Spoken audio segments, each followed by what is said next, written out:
has won. The San Diego fight song about to be heard. There is gold everywhere in the stadium. It's the climax of Monday Night Football for this year, and what a climax it is. The standings in the AFC West speak for themselves. The winner of tonight's game becomes the winner of the Western Division in the American Football Conference. So Monday Night Football winds up with a bang. 20 seconds to air. Stand by, all cameras. 1 and 2 ready. Stand by to open your mics on the field. Standing. Ready. Stand by. Slow-mo. Slow-mo's ready. 3, 2, 1. Take tape.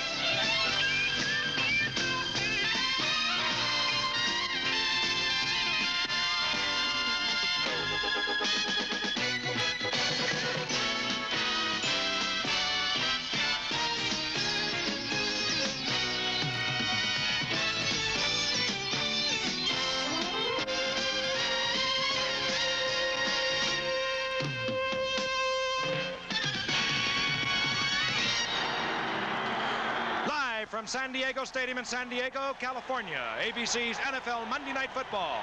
The game to decide the AFC Western Division Championship, the Denver Broncos against the San Diego Chargers. This ABC Sports exclusive is brought to you by Datsun, who invite you to test drive the all-new 200SX Sport Coupe. It'll drive you like you've never been driven at your Datsun dealer now, and by the Miller Brewing Company, brewers of Miller High Life. If you've got the time, we've got the beer.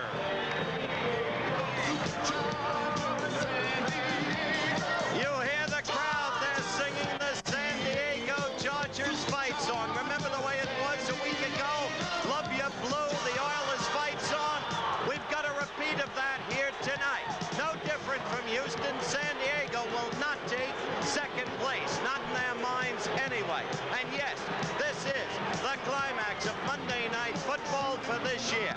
And to amplify what I said in the very opening of this show, to show you the importance of this game, the winner not only wins the divisional title, but should San Diego win, because both teams are in fact already in the playoffs, San Diego will have the home field advantage for however long they're in the playoffs, and think of what that might mean to Pittsburgh, whom San Diego has already beaten. But if the loser should be either San Diego or Denver, then that loser must go to play Houston next week while the winner gets a bye, and think of what that means in the playoffs. So it's a tremendously important climax. Now, to draw the specifics of the storyline, my colleague of 9 years, number 16, the Gifford. San Diego has the football, as you see. They're going to be receiving, and Howard, Broncomania has prevailed at Mile High Stadium in Denver, but it's always been for the Broncos. I don't know how they're going to react to this tonight. This is a tremendous outshowing of affection for the Chargers. Much of it will be centered on this man, Dan Faust. Dan Faust, a tremendous year. If he can throw for 156 yards tonight, and that should be easy. He's had 6 300-yard games this season. He will break a record set by Joe Namath back in 1967 of 4,007 yards for a single season.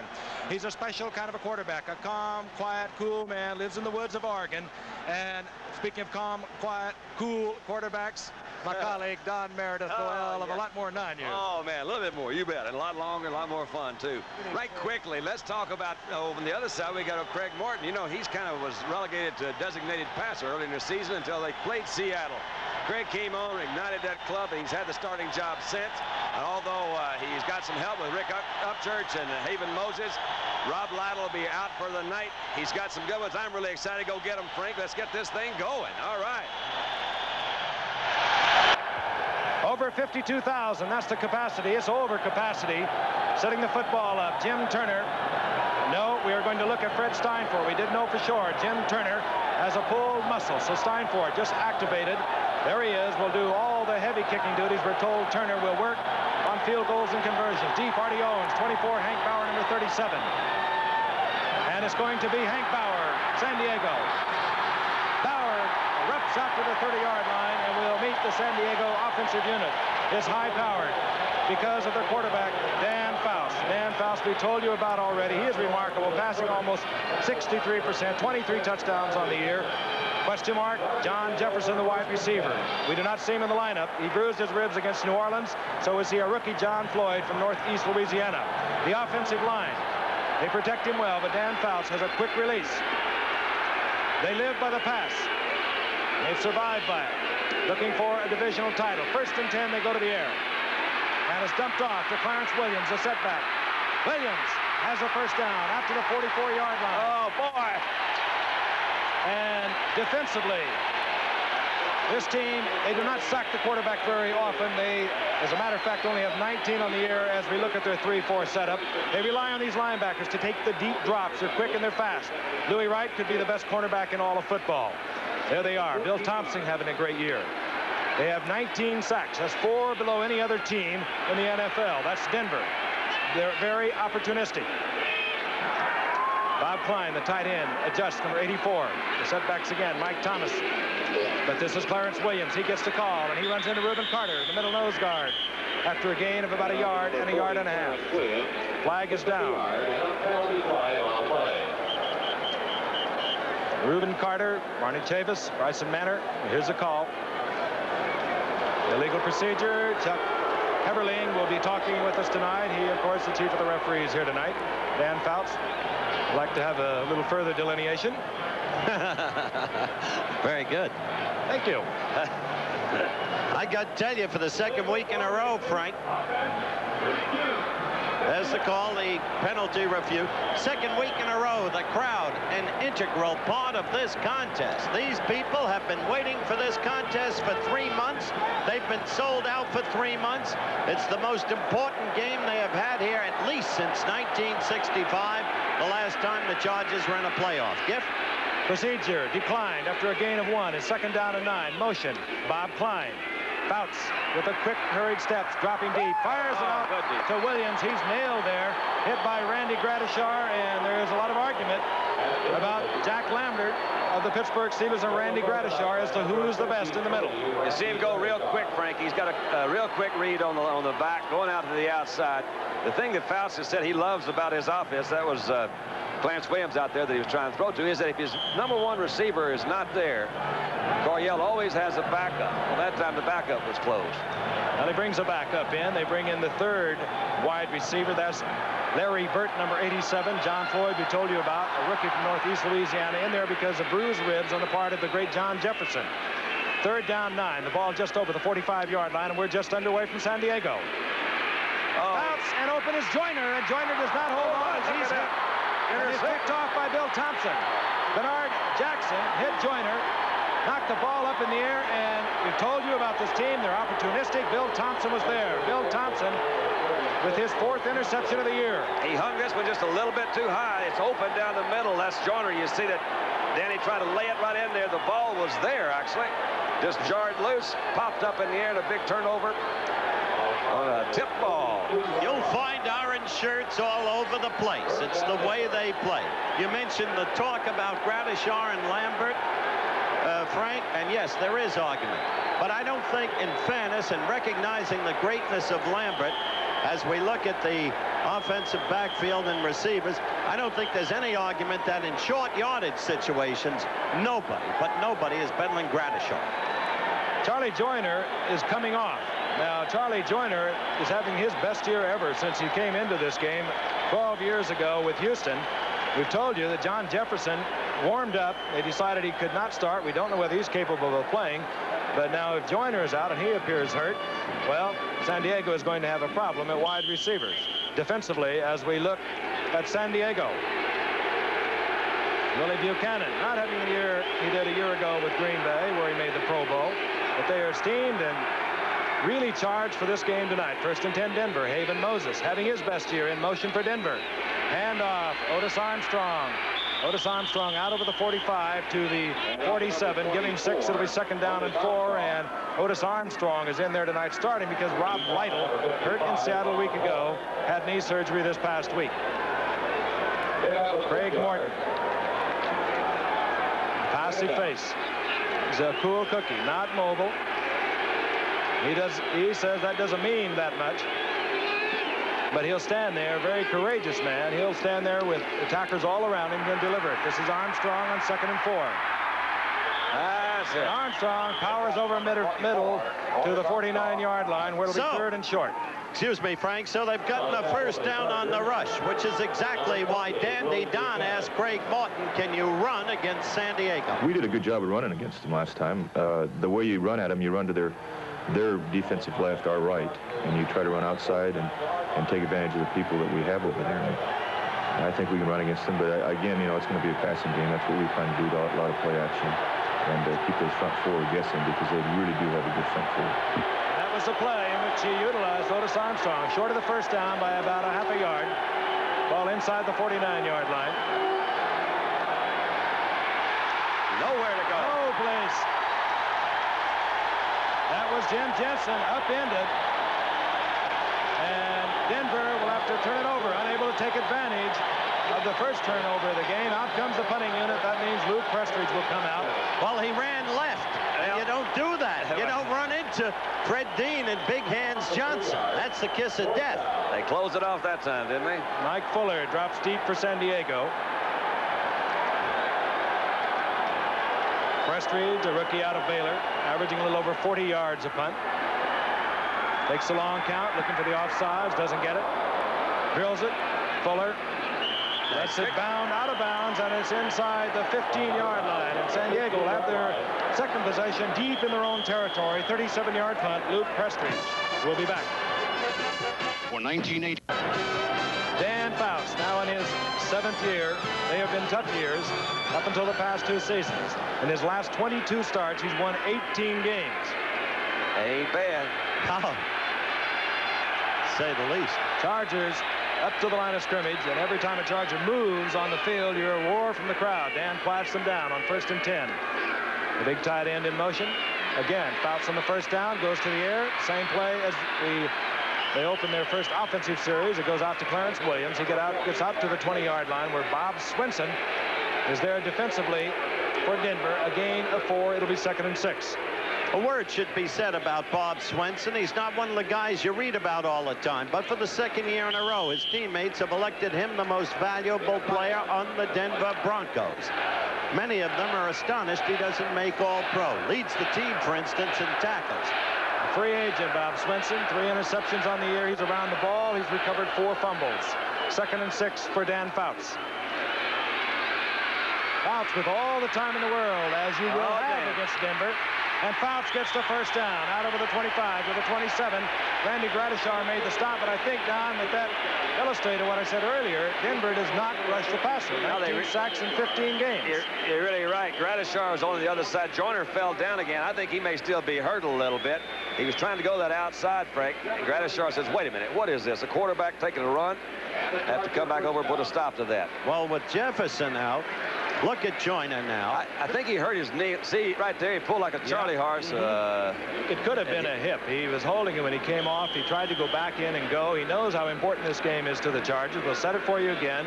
A win tonight by the Chargers. They not only win the Western Division of the AFC, they will have tied Pittsburgh for the best record in the conference, but they beat Pittsburgh. So any ensuing game in the playoffs would take place right here in San Diego. Quick pitch. Goes out to Mike Thomas. Oh, yeah. There's your guy again, Tom Jackson. Now he's covered him up, didn't he? Tom Jackson, very quick, not that big. He read the play beautifully, moved in on the stop, took Mike Thomas for a loss of about 3. The Denver linebackers are purely and simply remarkable. The most active in the National Football League on balance. Tommy Jackson has just been named to the Pro Bowl game for the AFC as a replacement for the injured Jack Ham, who's out for the rest of the year. Ham, a super player. You wonder how the Steelers can ever make up in the playoffs for his absence. The ball at the 23, 2nd down 14. You saw Joyner on the sidelines. Preliminary report, hip pointer. And they're painful. Clarence Williams, good screen in front, but good defensive play. Boy, was that a good defensive play. Super effort by Randy Gradishar. Man, they had that set up, had 2 blockers out there. Again, you see Randy come to the outside. He's going to key on that defense. I mean, the offensive back. Nobody blocked him. He went right through the middle. There are those linebackers again, all over the field. Sometimes you don't think they have 4 of them. You think they have 8 or 12 of them. Denver anticipates pass on 3rd down 9. They'll get it probably. Dan Fouts, however, says no, he wants timeout. He moves over to the sidelines, and he has a lot of young receivers in there with Charlie Joyner still on the sideline, as is John Jefferson. We'll be back in a moment. In addition to that pre-Olympic event from Lake Placid, a report on Marvis Frazier, the 19-year-old son of Joe Frazier, fighting in his first international competition at the World Junior Boxing Championships in Tokyo. Marvis, by the way, undefeated in over 40 fights all over most of these ABC stations. What a fighter that kid's going to be. Like father, like son. Down in the field, 3rd down 9, ball at the 28-yard line. Wide receivers are John Floyd, 86, Larry Burton, 87. Artie Owens is also in there, number 24. Fouts again with a lot of time. No receiver. Intended for Artie Owens, rather Mike Thomas, incomplete. And San Diego will have to punt. I tell you, if Joyner doesn't get back in, and with Jefferson out, obviously San Diego, and understandably, is in the deepest kind of trouble. Frank's already told you about Joyner, a remarkable year, 69 receptions coming into this game, a fluid, precise receiver, having the greatest year of his life. Jeff West will punt. You're looking at Dave Preston. Rick Upchurch has a sore ankle. Ordinarily, he would be there. And this off the side of the foot of Jeff West. It's a short kick taken there by Chris Payne. And Payne is down at the 41-yard line. 33-yard punt, and Bob Rush was down there defensively, the center for San Diego, to make the defensive play on Payne. 9:44 remaining in this first quarter, and I think, well, you can almost feel it up here in the booth. The tension that is down on the field, it means so much to both of these teams. Ball marked just inside the 42-yard line. Denver, second possession. Morton with play action. Wide open downfield, Haven Moses, and Moses taken out of bounds at the 32-yard line. Haven's had a good year. Best ever for Haven, who played his college football right here at San Diego State. Yeah, he and Claudia Miner both played for Coryell, didn't they, Frank? Indeed they did. Havens, the guy, has been around for a while, but as Frank mentioned, this is his best year. He's doesn't rely on that speed. You can check the top statistic there, that 33 years old. They usually don't when they're that old. They start working on the moves, and he's got some good ones. Like Joyner, he gets better with age. That was his 50th reception of the season. 1st and 10. Ball inside the 33-yard line. Denver's possession. Here comes Moses in motion. The handoff goes Otis Armstrong. He's met at the 30-yard line. Dropped there. Gain of 2. It'll be 2nd down and 8. Otis Armstrong, who 1974, I believe it was, led the entire NFL, broke O.J. Simpson's string of leading the NFL in rushing years. He went over 1,400 yards. Red Miller on the sidelines, came in 77. Denver had 3 winning seasons in 17 years when Red Miller arrived. He promptly, that first year, took him to the Super Bowl, won the division last year, looking to win it for the 3rd time here tonight. Never lost 2 games in a row. 2nd and 8. Over the middle, complete.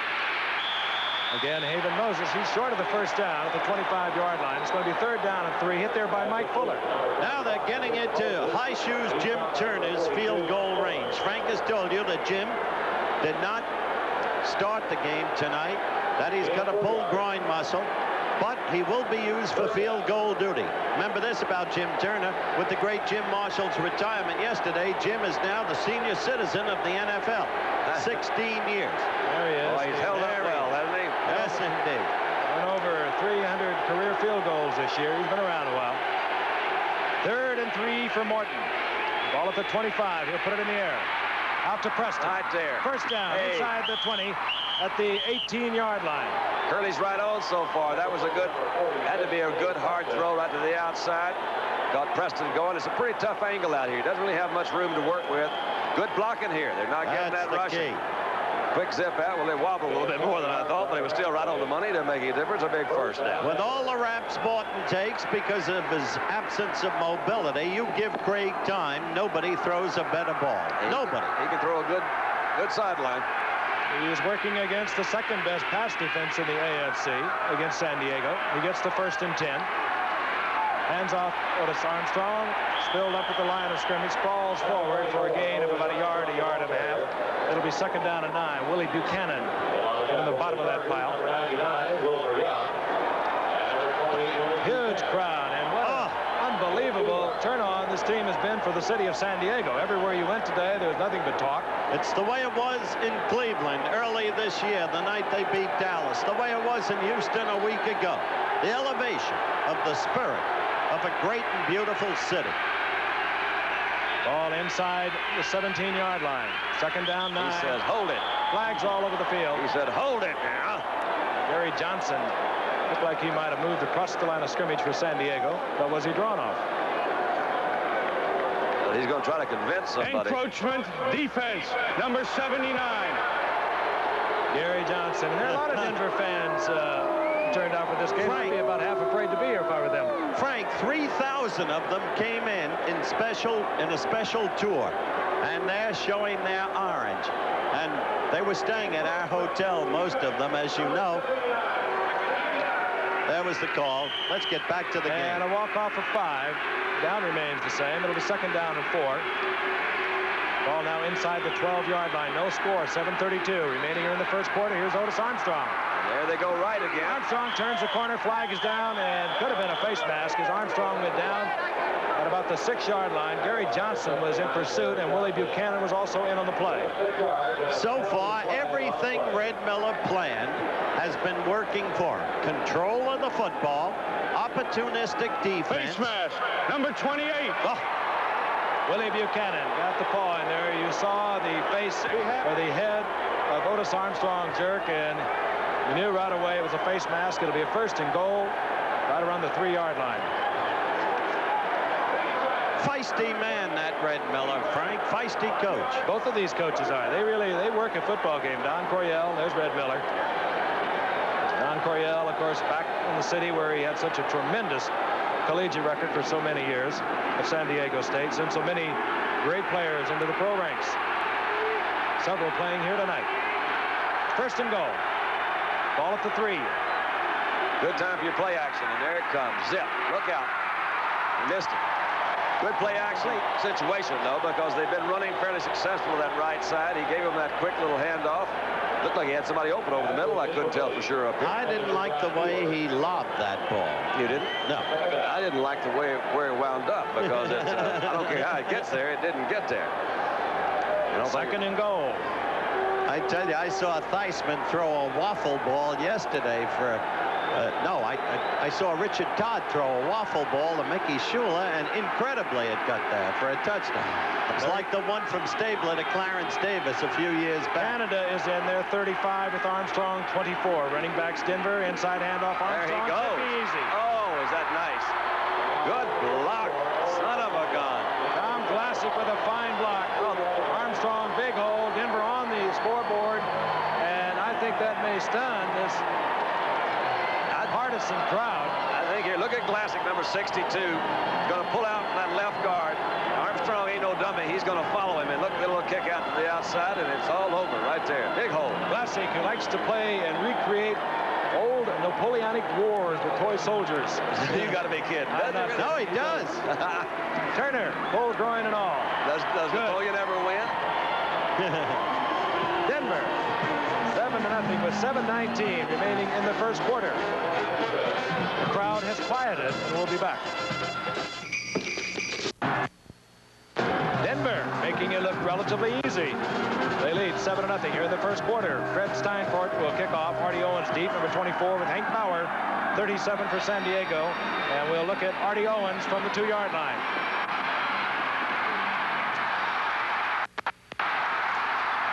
Good one back. He found the gap and got through out to the 30-yard line. It'll be good field position. Charlie West made the stop for Denver. Well, the problem here for San Diego, Giff, clearly is they rely principally on the passing game. What do you do when Jefferson's sidelined and when Joyner's sidelined? In the meantime, Dandy, you drew the storyline with that interview with Craig. They ran right. They've been doing it consistently and effectively. First and 10. Floyd is in there, 86. One wide receiver, Burt 87. The other wide receiver. Handoff goes Mike Thomas. Flag is down, and Thomas is down at the 33-yard line. A Payne pickup of about 3. Earlier we told you Denver shut out San Diego in Denver 7-0. Was it a fluke? Actually, Dan Fouts had almost 300 yards passing. We asked Randy Gradishar. Well, when we shut them out in Denver, you know, that was kind of the turning point, I think, of our season as a defensive unit, because before that, we weren't really playing good defense. And when they came to Denver, we had a great game defensively against them, and we shut them out. Tonight, I don't know if that's going to happen. I probably doubt if it will, because Dan Fouts is having a great year. San Diego's having a great year, both offensively and defensively, and to try to shut an offense out and Dan Fouts like that is going to be an impossible task. Illegal motion against San Diego is the call, as you heard the words of Randy Gradishar. Penalty 5 yards. It'll be first down and 15. The two receivers in there now for Joyner and Jefferson. Between them have caught 9 passes this year. Jefferson had 61. Joyner had 69. Fouts to the air on first and 15. Gets it into a crowd, and they'll rule it incomplete. You talk about losing 2 guys of that caliber. It wouldn't be really that unlike Pittsburgh losing Rocky Blauer and Franco Harris when you look at the way they balance their attack. San Diego and John Stallworth. That's true, but I mean, really, these guys have lived by that pass. Yes, I think Don makes the exact point. Clarence Williams is 12th in the AFC in rushing. That's the only runner they've got up there, despite the presence of Lydell Mitchell and Mike Thomas and others of that ilk. They have not had a running game. Second and 15. Burton goes right. The 4-year man out of Purdue, Olympic sprinter. Fouts to the air. Oh, that's a fire is complete to John Floyd, the rookie from Northeast Louisiana. Hit there by Tom Jackson. Short of the first down. It'll be third down and about 6. Well, Wilbur Young is, as you know, a huge man, which may be why he takes the whole bench for himself. They marked the ball at the 31-yard line. Floyd actually lost yardage after he received it, so it's going to be third down and call it 8. Ball just over the 31-yard line. Floyd and Burton both split to the right. Bob Klein, top of your screen, having his best year in pro football. Fouts goes to Klein, incomplete. He should have had that one. That would have been a first down. As it is, it'll be 4th, and we'll see the punting unit for San Diego. He just kind of lobbed that one in there, too. Didn't put a lot of sting on it. Klein was kind of making his break away from the linebackers, and it did float in there. Maybe this little off-speed pitch, as they say, threw him. You made the basic point, my friend. They live by the pass, and without Jefferson and Joyner, who's at least temporarily out, they're not the same team. Preston is deep for Denver. Jeff West will punt. Doesn't turn over, fairly short. Preston looks it over, lets it bounce, and it takes a San Diego roll all the way down to the 17-yard line. And Denver with a 7-0 lead, 5:54 in the first quarter, will begin from their 16. Frank Gifford, Howard Cosell, Don Meredith, and Shamu in San Diego. Big game for San Diego. Again, if they can win tonight, they will tie Pittsburgh, but they beat Pittsburgh during the regular season. That means any ensuing playoff games would take place right here in San Diego, and you kind of wonder if Pittsburgh might be even pulling for them a little bit. It's cold up there. Pulling for Denver. On first and 10. Look at that. Good play action fake. Morton hit the ball well to Keyworth, tried to go deep to Haven Moses, incomplete. Good defensive move down there by Mike Williams. Beautiful coverage by Mike Williams. Truly. Stride for stride all the way. Yep, it really was. I think you saw an example we mentioned earlier that Haven, I don't mean he's slow, but Haven relies more on his moves and finesse to get open than he does the speed. This time, it was really well played by Mike Williams. You saw that little inside move, and Williams, he's not gaining on him at all, so he's got him right there. You got to really fake him out. Good fake back up at the line of scrimmage, though. Second and 10, about at the 16-yard line. San Diego 4-3 defense. Preston. Okay. First by Gary Johnson and then dropped. They'll mark it at about the 13-yard line. A loss of about 3, where it'll be third down. Deep trouble for Craig. 3rd and 13. They just all bunched in there at that time. You got Leroy Jones, Wilbur Young. You give them all. Gary Johnson, Fred Dean. They just closed it off. The play was slow developing and never did have a shot anywhere. So they are in trouble, Frank. This is where they talked about those wide receivers for that Bronco offense. But tonight, they're looking for that big tight end. He's not there. Riley Odoms, of course, missed the last 3 games with a broken arm. He's in the lineup now, and he holds on. That is Riley Odoms. Now, there you go. Came in on the second series, John. He did not start. You're right. He's playing with a cast, a covered cast on his left arm. He broke his arm 3 weeks ago and has been out, or 4 weeks ago, and has been out for 3 weeks. Look here, Craig gets hit pretty hard, Frank, and actually may have gotten himself hurt. Heck of a shot. What a beautiful throw. That Look ball at is that. right on the money. I'll tell you, when Craig does have time, or when he doesn't, he does throw that pattern right there on the money. Beautiful. I remember when he was getting out of college the same year as Bill Munson from Utah State, Joe Namath from Alabama, and Otto Graham told me at the time, Morton may be the purest thrower of the lot. One super catch by Odoms. Philly was. He really got popped. He got the first down. Out at the 27. Handoff. Dave Preston gets out to the 30-yard line. Gain of 3. Second down 7. You know, I didn't even see Riley come into the game a while ago, because I was talking to Craig at the pool, and he said he really hadn't missed him, because he said it sounds like the oldest cliche in the world, but it gives you a chance to double those two outside guys. If they don't respect the middle, you've got to beat them down there to bring them back in. He says he really missed him. Well, he's been something over the years. He's a veteran out of Houston. He's been the Pro Bowl 4 times. He would be missed. Second and 7. Morton to Jensen. Flag is down. Jensen has the first down out close to the 45-yard line, but a flag is down at the line of scrimmage. I think we had a little nervousness on the defensive line again. Could be the same guy. I don't know. At first I thought so, then I thought he got back in time. Well, we'll just wait and see. That's not our job, is it? Hold Offside. Defense. Number 79. Yeah, same went with you. First down. I got the eyes. See the eyes. He's just a little bit off and froze there at the line of scrimmage, but already made his move and they broke on that lane where the ball is. Offsides again, but they didn't take it. Got him a big first. And the Goodyear Blimp Columbia hovering overhead with Captain Nick Nocolari. Cameraman Keith Brock up there. Beautiful night here in San Diego. And the first down, the handoff goes to John Keyworth, and Keyworth barrels his way for 2.5 yards. It'll be second down 7. Woody Lowe defensively there for San Diego. You know, I never really understood. Jensen was a Gilbrand special, a super athlete out of Iowa. And I never really understood why Dallas gave up on him. He's doing a superb job for Denver. Well, I don't really know that either. Well, you should know it. You quarterbacked that team. A lawfully long time ago. I don't know.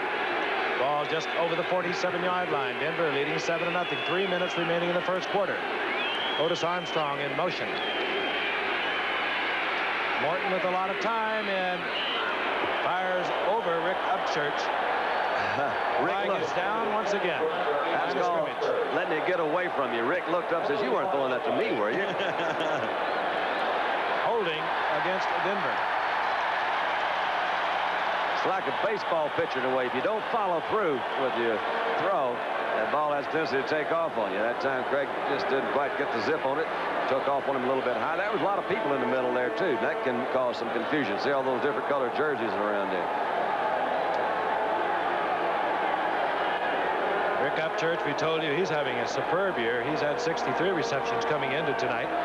We have not seen him thus far this evening. I'm sure we will. You will. He's the game breaker. Holding. Offense. Number 70. Second down. Dave Studdard working against Fred Green. He got him pretty good. I mean, if you're going to hold him, I like to see him hold him that way.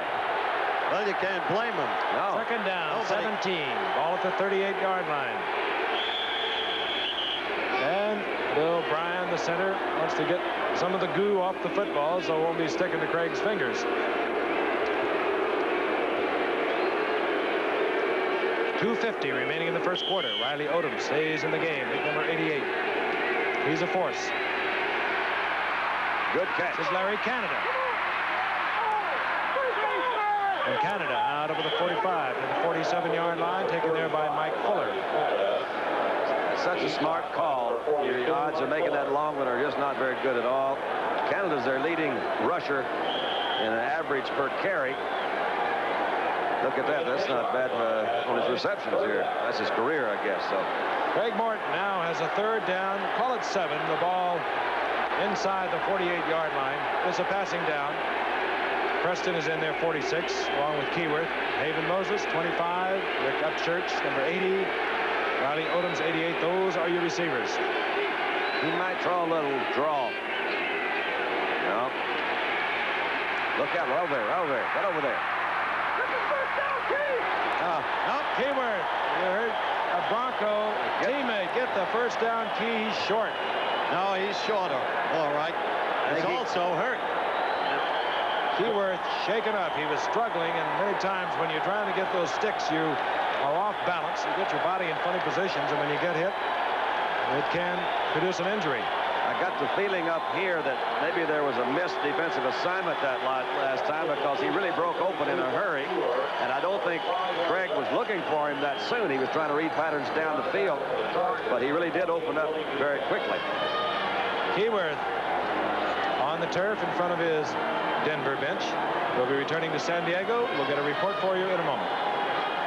John Keyworth is sitting on the bench. He walked off, and as you can see, there is no medical help around him, so, well, maybe we'll see John. Could be just have the wind knocked out of him. Meanwhile, his teammates are faced with a 4th down. Luke Prestige is out to punt. Mike Fuller is deep for San Diego at his 10-yard line. Prestige. I think he's nailed it. Oh, he has nailed himself a beauty. Oh, man. Pete Shaw took it at the 1-yard line. I think it's inside the 1-yard line. I don't know why he took it at that situation. I would have let it go either in or out. Either way, you had to take the chance. He knew it was going out inside the 5, but I don't think it would have gone out at the 1-yard line. Just a horrible mistake. And they're going to bring it all back as we look again. A flag is down upfield. Oh, did they dodge a silver bullet, if that's a what a break for San Diego. Oh. That really is tough. When you're down there, we've talked about the injuries to the receivers. For them to try to pull that thing out. Ineligible man down the field. Number 35. 4th down.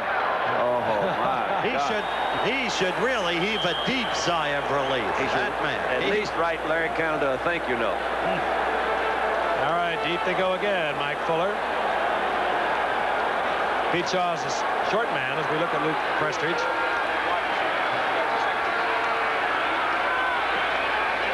This time he hangs it high.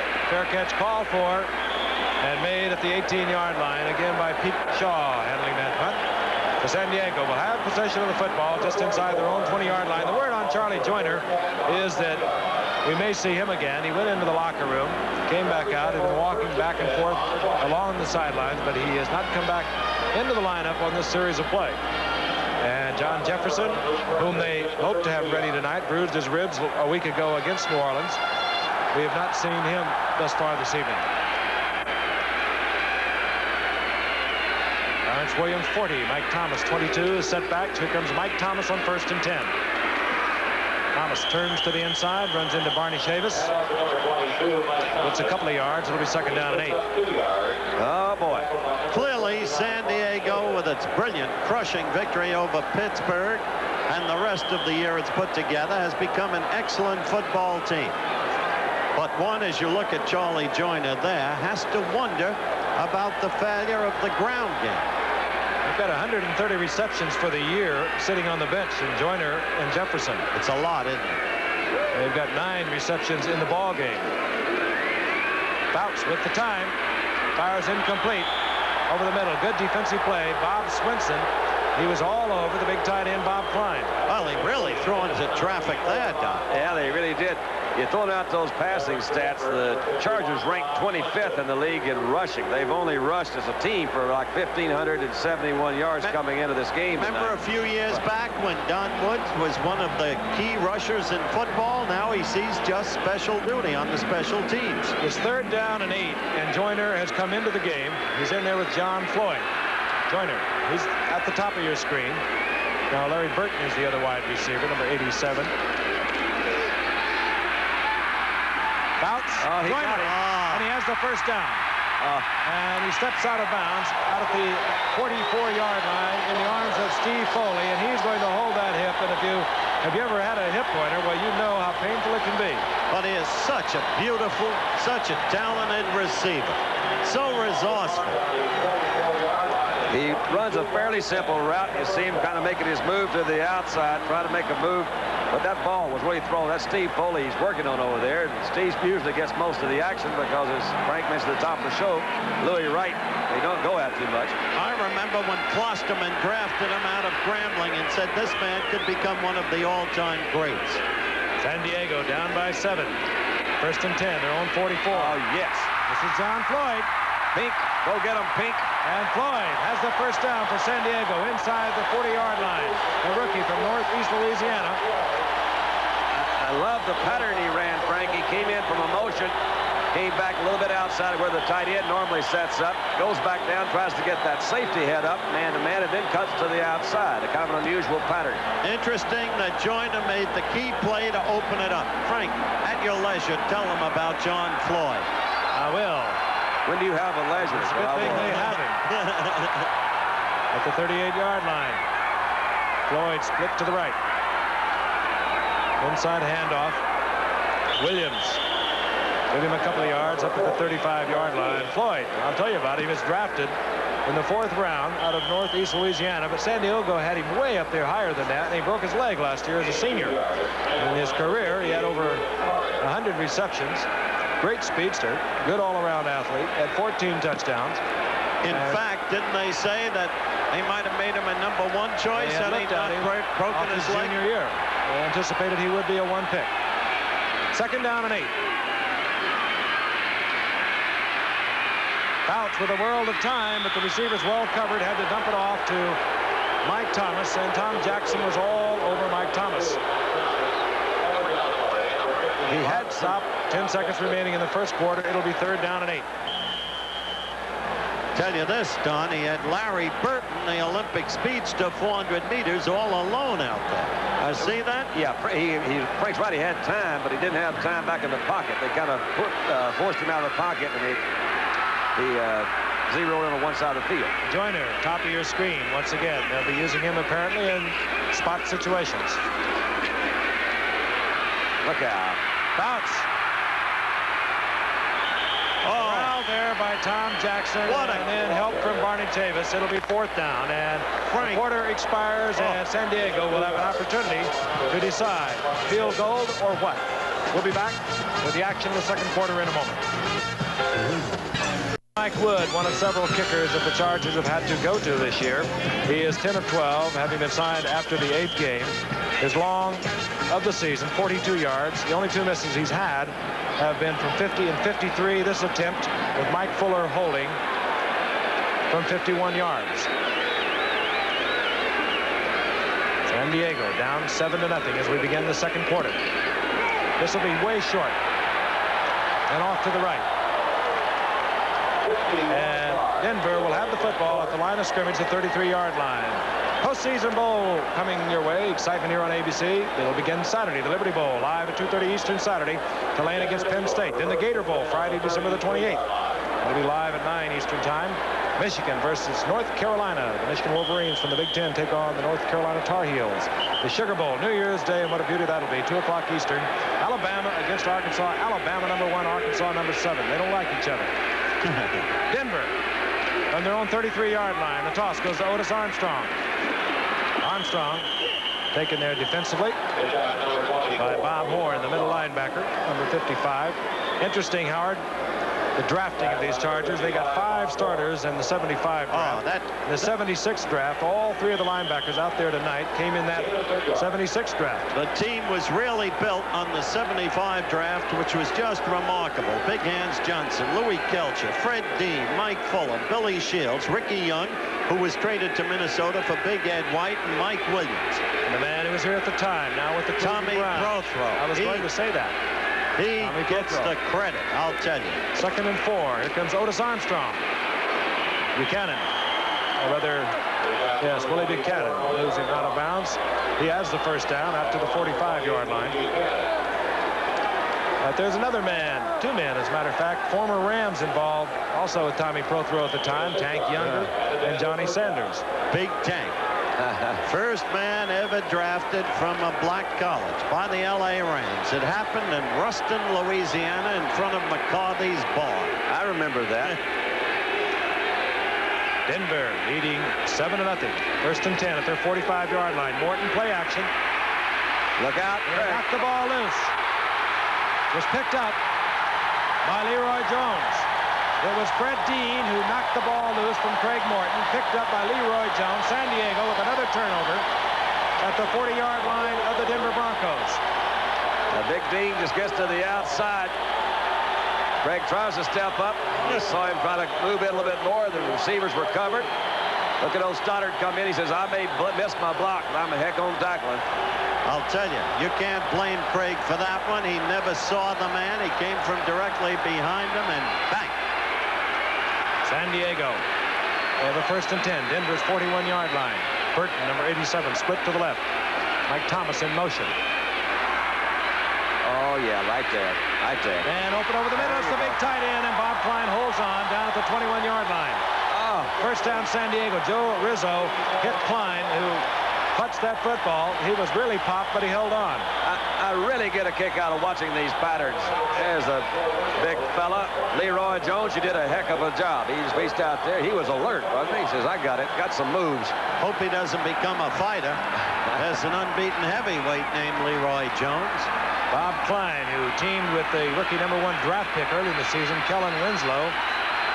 He has a damaged leg. He could be activated next week. And Bob Klein gets the first down for San Diego. Oh, they throw some great patterns. The 13-yard line, and it's Larry Burton, the speedster, we told you about, was in there in place of John Jefferson. His 3rd reception of the year.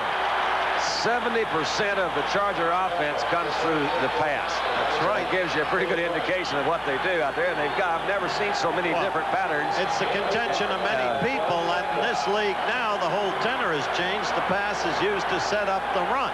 I find that's true only of certain teams. That record you saw on the graphic was of Joe Namath, 4,007 yards, set in 67. Fouts needs 57 more yards to break it. 2nd down and 2. Handoff, Mike Thomas. Easy first down, and he spins down inside the 5-yard line. It'll be 1st and goal. Taken there by Louis Wright. Denver toughening up, but San Diego is beginning to blow him out at the line now. Had he not been off balance, I think he would have scored. Let's look again. Slant play, you see a lead block, comes back to the outside. It's a pretty good little move right there. Comes up, he got off balance, and he couldn't make that cut. Had a pretty good block. And he cut inside. I think you're right. He could have gone all the way, but he was off balance. Mike Thomas came this year as a middle-round draft pick. 5th-round draft pick originally with Washington. 1st and goal inside the 5. The toss goes to Clarence Williams. Williams back to the line of scrimmage. That's about it. Oh, I'll tell you, this is where Denver really gets tough. It's not the old saw about how hard the yardage becomes when you're down close. As John Madden rightly pointed out in the New Orleans against Denver telecast, there is no team that excels more in short yardage defense than Denver, in John's opinion, and I respect that, man. 2nd and goal. Ball at the 4-yard line.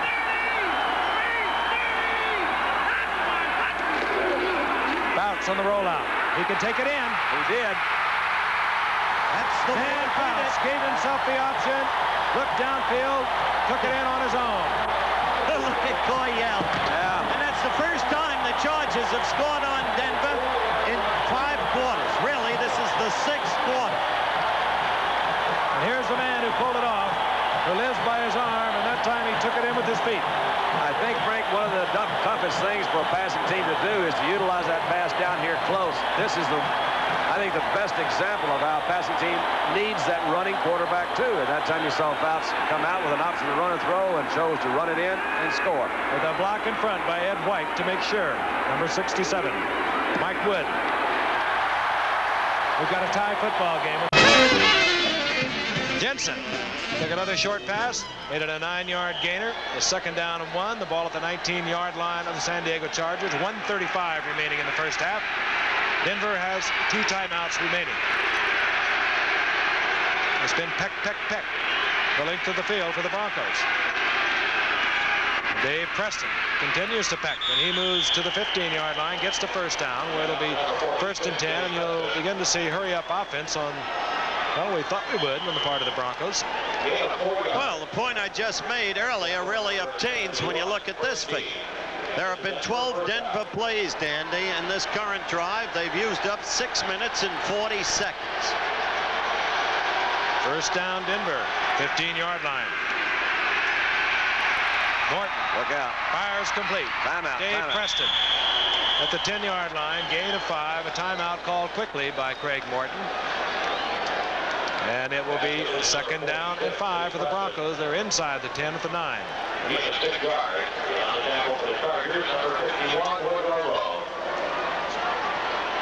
Halftime, I think you'll find most interesting.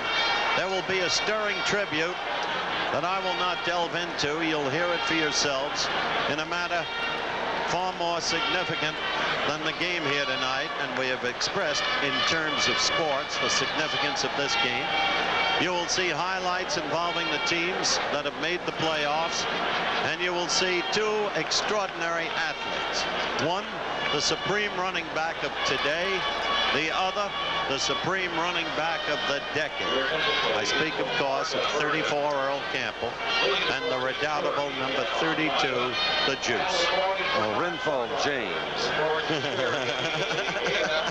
Craig Morton has talked it over with Red Miller, who's back out to the huddle. It's be interesting, Frank. They kind of moved this ball over on the right side with a little quick swing passes. They might try it again down here. Try to get a blocker out in front. See if they can go again. It's not the formation for it, however. 2nd down, 5. Ball at the 9-yard line. Morton again. Oh, Craig. For Upchurch, and is picked off by Pete Shaw. Oh, me. Pete Shaw. Upchurch was open briefly. Morton tried to zip it in, and Shaw was there. Waited a little too long. So human frailty enters into it again. He's trying to come back. I think he is trying to go to the right side. There's nothing there. You see him turn late and look. Through it. Just there it goes. Son of a gun. I think that Craig anticipated Upchurch would move in front of Shaw. He's playing with a bad left ankle. He didn't. Shaw read it beautifully. And Shaw gets San Diego out to the 10-yard line, turning away a possible Denver score. I'd say Pete Shaw's had a good night. See, Larry Canada saved him. He's the guy that caught that thing and stepped out on the half-yard line. And then he's just there. Somebody likes him tonight. I'd throw it at him, or I'd keep him involved. Lawrence Williams, right side for San Diego. Taken there. Interesting, though, and ironical.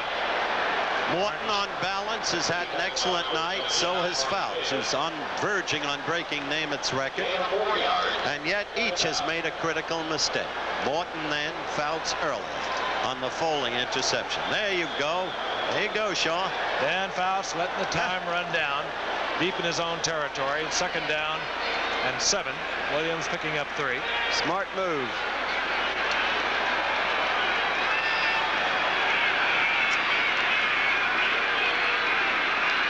Fouts content to go to the locker room at 7-7 for halftime, and that's the situation.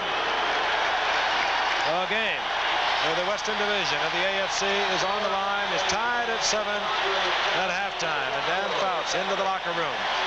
Troubled by the fact that Charlie Joyner, one of his ace receivers, 69 receptions for Joyner coming into the game tonight, has been hurt. He is playing only sparingly. John Jefferson has not played at all.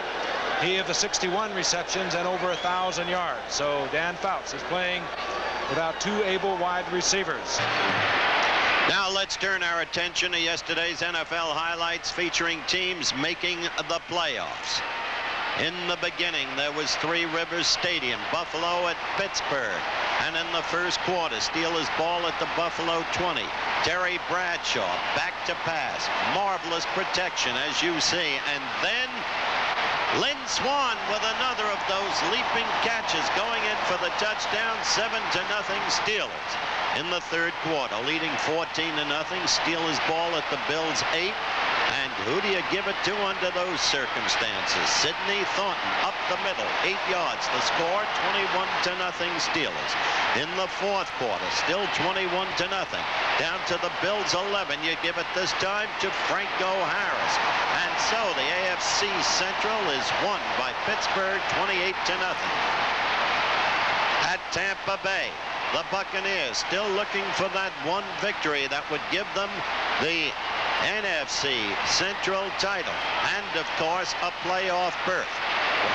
It was this kind of day. Look at that torrential downpour. And so the climate and the meteorology was the predominant factor. And Doug Williams felt some of it, too, in that big splash. But in the fourth quarter, with the game tied at 0, Neil O'Donoghue connected. From 19 yards out, Tampa Bay won the NFC Central title in only their 4th season. At Soldier Field, Chicago, the Bears against the Cardinals. The Bears knew they needed a 33-point victory combined with a Redskin loss to make the playoffs, so they pulled out all stops, like right there. Bears ball 4th and 7th, and Bob Parsons faked the punt and hit linebacker Doug Buffone with the pass for 22 yards to the Cardinal 27. The Bears built up a 14-0 lead in the second quarter, and then Walter Payton, number 34, having another tremendous day. Went around left end for one of his 3 scores. That put the Bears further in front, 21-0. Leading 21-6, the Cardinals kicked off. The Bears were leading, of course, and Steve Little kicked it to number 80, Ricky Watts. Now watch Watts go. Right there. He finds the one hole he needed. Spurts to the left sideline. Goes all the way downfield. 83 yards. Touchdown. That made it 28-6 Chicago. They went on to win 42-6. Forced Washington into a must-win situation. Payton edged out O.J. Anderson by 5 yards for the NFC rushing title, and it's down to Dallas and Washington. Remember, the must-win situation because of what the Bears had done. In the second quarter, Washington looked to be able to do whatever it wanted to the Cowboys. Witness that Theismann to Benny Malone pass for the touchdown. That made it 17-0. But quickly, in the ebb and flow of the game, it became 17-7. And with 15 seconds left in the half, the apparently unstoppable Preston Pearson on a perfect peg from Staubach, that made it 17-14. In the fourth quarter, Washington had rallied from the rear and taken a 27-21 lead when John Riggins, who had a tremendous day, look at that big back run, and you try to bring him down one-on-one, it's next to impossible. That made it 34-21 with less than 7 minutes remaining. But the Cowboys came back, and they came back again with that toss to Tony Hill with 42 seconds left. And so the Cowboys won it 35-34. Redskins eliminated. That's Earl Campbell, Houston Oilers, number 34. Second straight year, only 2 years in the league. The overall NFL rushing leader. With yardage like this, yesterday he piled up that kind of season record. This particular run, 37 yards. And then, of course, there was to come the touchdown that tied him with Jim Taylor's 1962 record of 19 touchdowns rushing. Earl Campbell, Houston Oilers supreme. Yes, Earl Campbell has been supreme for the last 2 years. But let's take a look at the man who played his last game yesterday and who was clearly the greatest performer of the decade. Number 32, the Juice, O.J. Simpson. ABC Sports first began to follow the Juice on NCAA college football in his extraordinary career at USC. This touchdown burst against UCLA, so typical, and the Juice won the Heisman Trophy. Even in postseason competition, in a game that really didn't matter, the competitor showed itself in Simpson, like right there in the Hula Bowl game, in a downpour. The Juice, fumbling a kickoff, picked it up and rambled all the way. 1973 was to be his greatest professional football year. He began it against the Patriots with a scintillating dash like this one. And, of course, who can forget the way 1973 ended in the snows of Shea Stadium. This was the game where the Juice did something no other running back had ever done before in the pro ranks. He went above the 2,000-yard mark for rushing in a single season, and he did it with that run. This is the way it ended yesterday. The Juice going out on top. Maybe his team wasn't, but the Juice was. And throughout his extraordinary career, his personality, his character shone through, his buoyancy. And so, au revoir, O.J. A good look at the intensity written across the face of Dan Fouts. He has his problems. He has his team tied at 7, but he has neither the full services of his 2 wide receivers, Charlie Joyner and John Jefferson. We have not seen Jefferson. Joyner is ailing from a hip pointer. Craig Morton, he has been doing in Craig Morton style. He had moved his football team the length of the field and tried to go to Upchurch, picked off by Pete Shaw, and it was left at 7. And here's Ron Mix, who was presented his Hall of Fame ring, having entered the Hall of Fame this past summer at Canton, Ohio. One of the greatest players ever to play this game. Played most of it right here, and of course USC prior to that. And he brought the house down when he said the next ring presented on this field will be presented to the San Diego Chargers. It will be a Super Bowl ring. The intellectual assassin. That's not bad politics either. No, that's what they called him. Man is a fine, fine attorney. In fact, last night, Frank, as you know, I had to address the San Diego University School of Law alumni at the behest of Ron. It was a lovely evening. Mike Wood will kick off. Preston is deep along with Chris Payne. And this is Chris Payne. And Payne out to the 22-yard line, and flags are down. That one came all the way from the sideline. These two teams, by the way, are the most, well, San Diego, the most heavily penalized team that has entered the playoffs thus far. Denver's right up there with them. They draw a lot of penalties. The referee again, Chuck Heberling. Personal foul. Flipping on the run back, number 85. Ron Egloff clipping for Denver. Red Miller pacing the sidelines. Two very demonstrative coaches, Red Miller of the Broncos and Coryell of San Diego. Again, what this game means. A, the Western Division title in the AFC. B, if San Diego wins it, they get the home field advantage in the playoffs for as long as they're in the playoffs. C, the losing team must play in Houston next week, and that's no easy job. The winning team gets a bye. From the 11-yard line, the call, Otis Armstrong over the left side. He gets about 2.5 to 3. It'll be 2nd down and 7.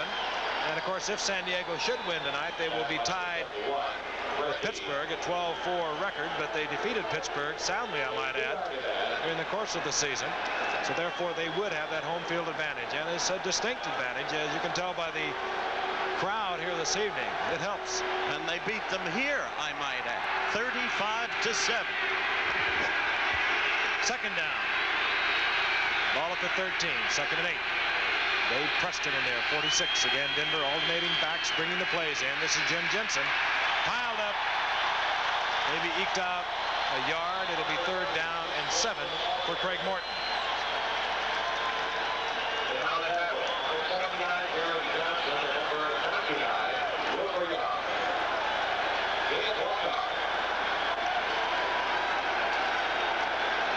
Denver got the scoring underway.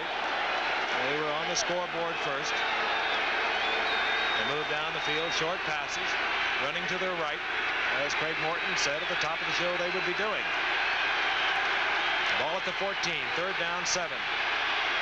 Partisan crowd chanting defense. Morton goes out to Preston. Wow. Good open field tackle, Mike Williams. And Denver will have to punt, and San Diego, if everything goes according to schedule, will have good field position. Just couldn't get out of that hole they got in. That's another example of a mistake, penalty. And that kickoff backed them up. They never got it moving. And Luke Prestridge standing in his own end zone. Mike Fuller drops deep, back close to midfield. Prestridge gets off a beautiful punt. It takes Fuller back to his own 40-yard line. And a good defensive play. Hustling down there. Number 50 is Jim Ryan. So San Diego will have good field position near midfield at the 48-yard line. I might add that he kicked the spiral. He kicked a good one, too. That was a good kick and a very important kick. I had Had them figured out to get that ball on about the 40 again, but at least they got them another. They got to go past midfield. Charlie Joyner is in the game. He hurt his hip in the early going. He saw only spot duty. John Jefferson has not played a play tonight. Wes Jefferson, the other talented wide receiver for the Chargers. Bob Klein in motion on first down, Fouts to the air. Again, a lot of time, gets it off to Williams. He checked off 2 or 3 receivers, found Williams out of the backfield. It'll be a gain of 7. It'll be second down and 3. Williams taken there by Joe Rizzo. It's getting closer and closer to that record of Joe Willie Namath. He needs there, as you see it on the graphic, 7 yards to become the NFL's single-season passing leader. I bet he called a 7-yard pattern in the huddle. Yes. We must also add this is a 16-game season. That's Namath true. was passing in a 14-game season. Oh, let's not start with an asterisk. All right, Williams. And Williams down the sidelines, taking out of bounds at the 32-yard line by Randy Gradishar, but he has the Charger first down and in good position. Clarence Williams, the leading rusher for the Chargers.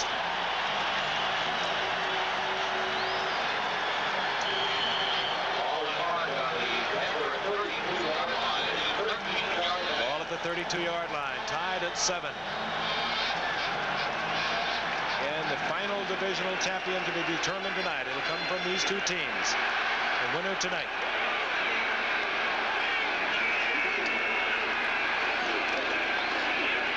Fouts, play action, wanted to go deep, and he does. Joyner's all alone. Yeah. Oh, what a nice one. what a beauty. And always notice Fouts that gets a Charlie touchdown on a play that he breaks the NFL record for yardage. and Frank, notice Joyner, Charlie Joyner, the injured man, still alone. It was a good move on Fouts' part. You saw a little pump fake. He allowed, Foley, I believe, is the guy that's going to take this little fake. You'll see Joyner come into the inside.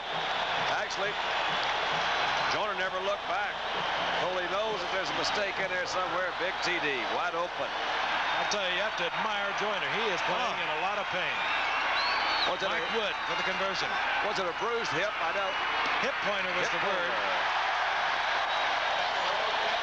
San Diego is out in front 14-7.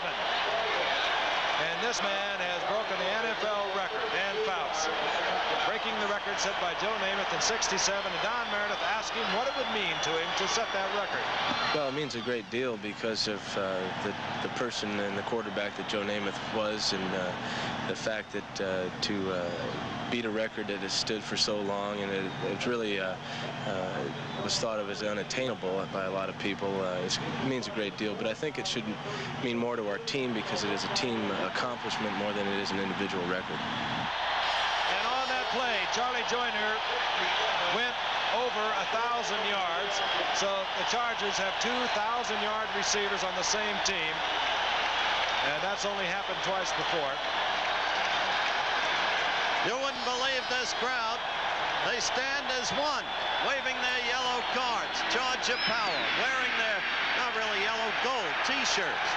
Mike Wood must be supercharged because he dives Dave Preston into the end zone. It'll be a touchback.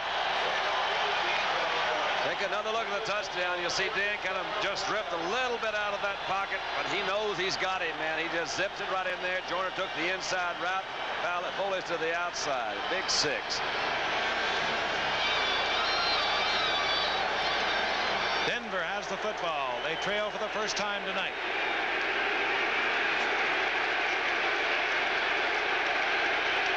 And the crowd chanting defense. Right back to the game plan. Right side. Jensen gets the call. And Jensen out close to the 30-yard line, but a flag is down at the 25.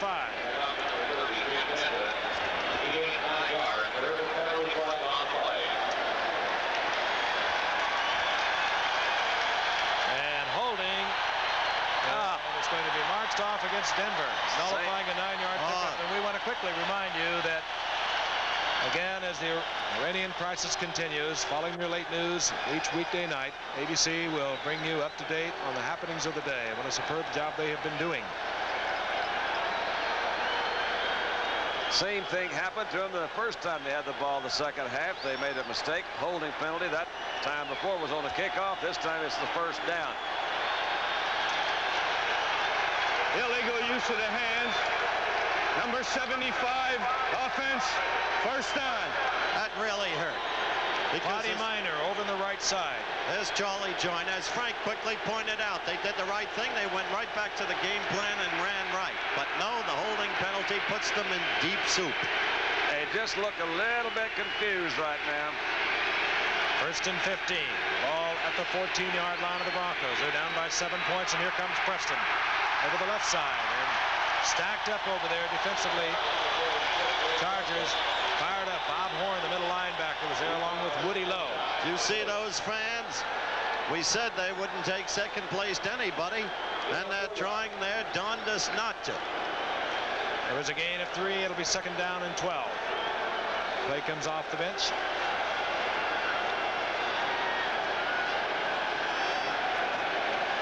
Steve Watson, a rookie wide receiver from Temple, comes in. 3 wide receivers, Watson, Upchurch, and Moses. Oh, they're really getting messed up out there. Craig's hot. He says, wait a minute, this is ridiculous. I don't think he had the personnel for the play that was called. He calls timeout, and that is a wasted timeout. Craig Morton called timeout, went over the bench. Personnel was changed on the field. Preston went out. Riley Odoms came in. Down remains second down and 12.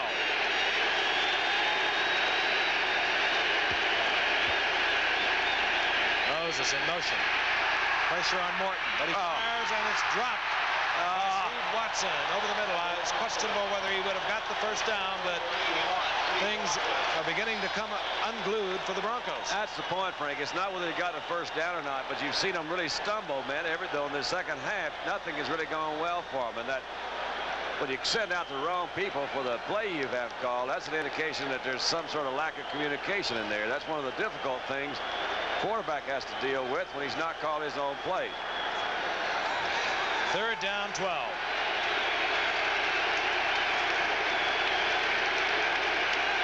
Upchurch, split right.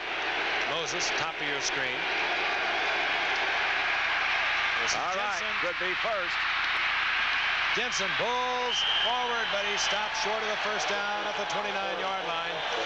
Jerry Dove was in there. I have the uncomfortable feeling that even though it's way back in Denver territory and there's so much time left, Jack Patera, the way he's played the game this year, would go for the first.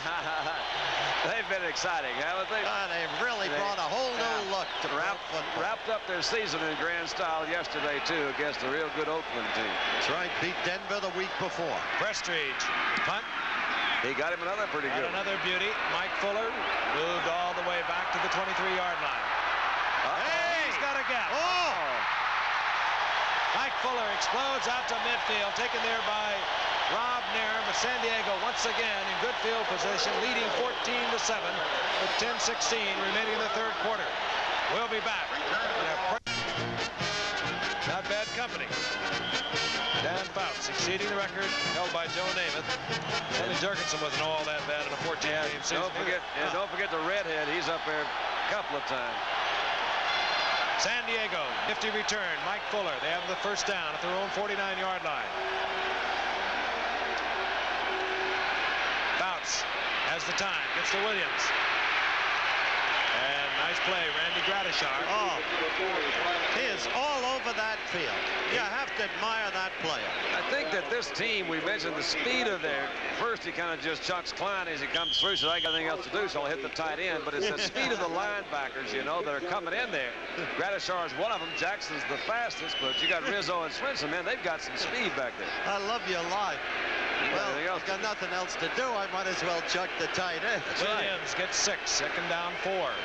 Klein in motion. Look out. Fouts. Goes out to Joyner. Oh, what a hit. Gives up the football. I believe Denver has it. That could have been Jackson. Still being battled for, and if no one controlled it, it'll be San Diego's football. I'll tell you one thing, they're hot about it right now. The ball was not controlled, last possessed by San Diego, and they retain possession.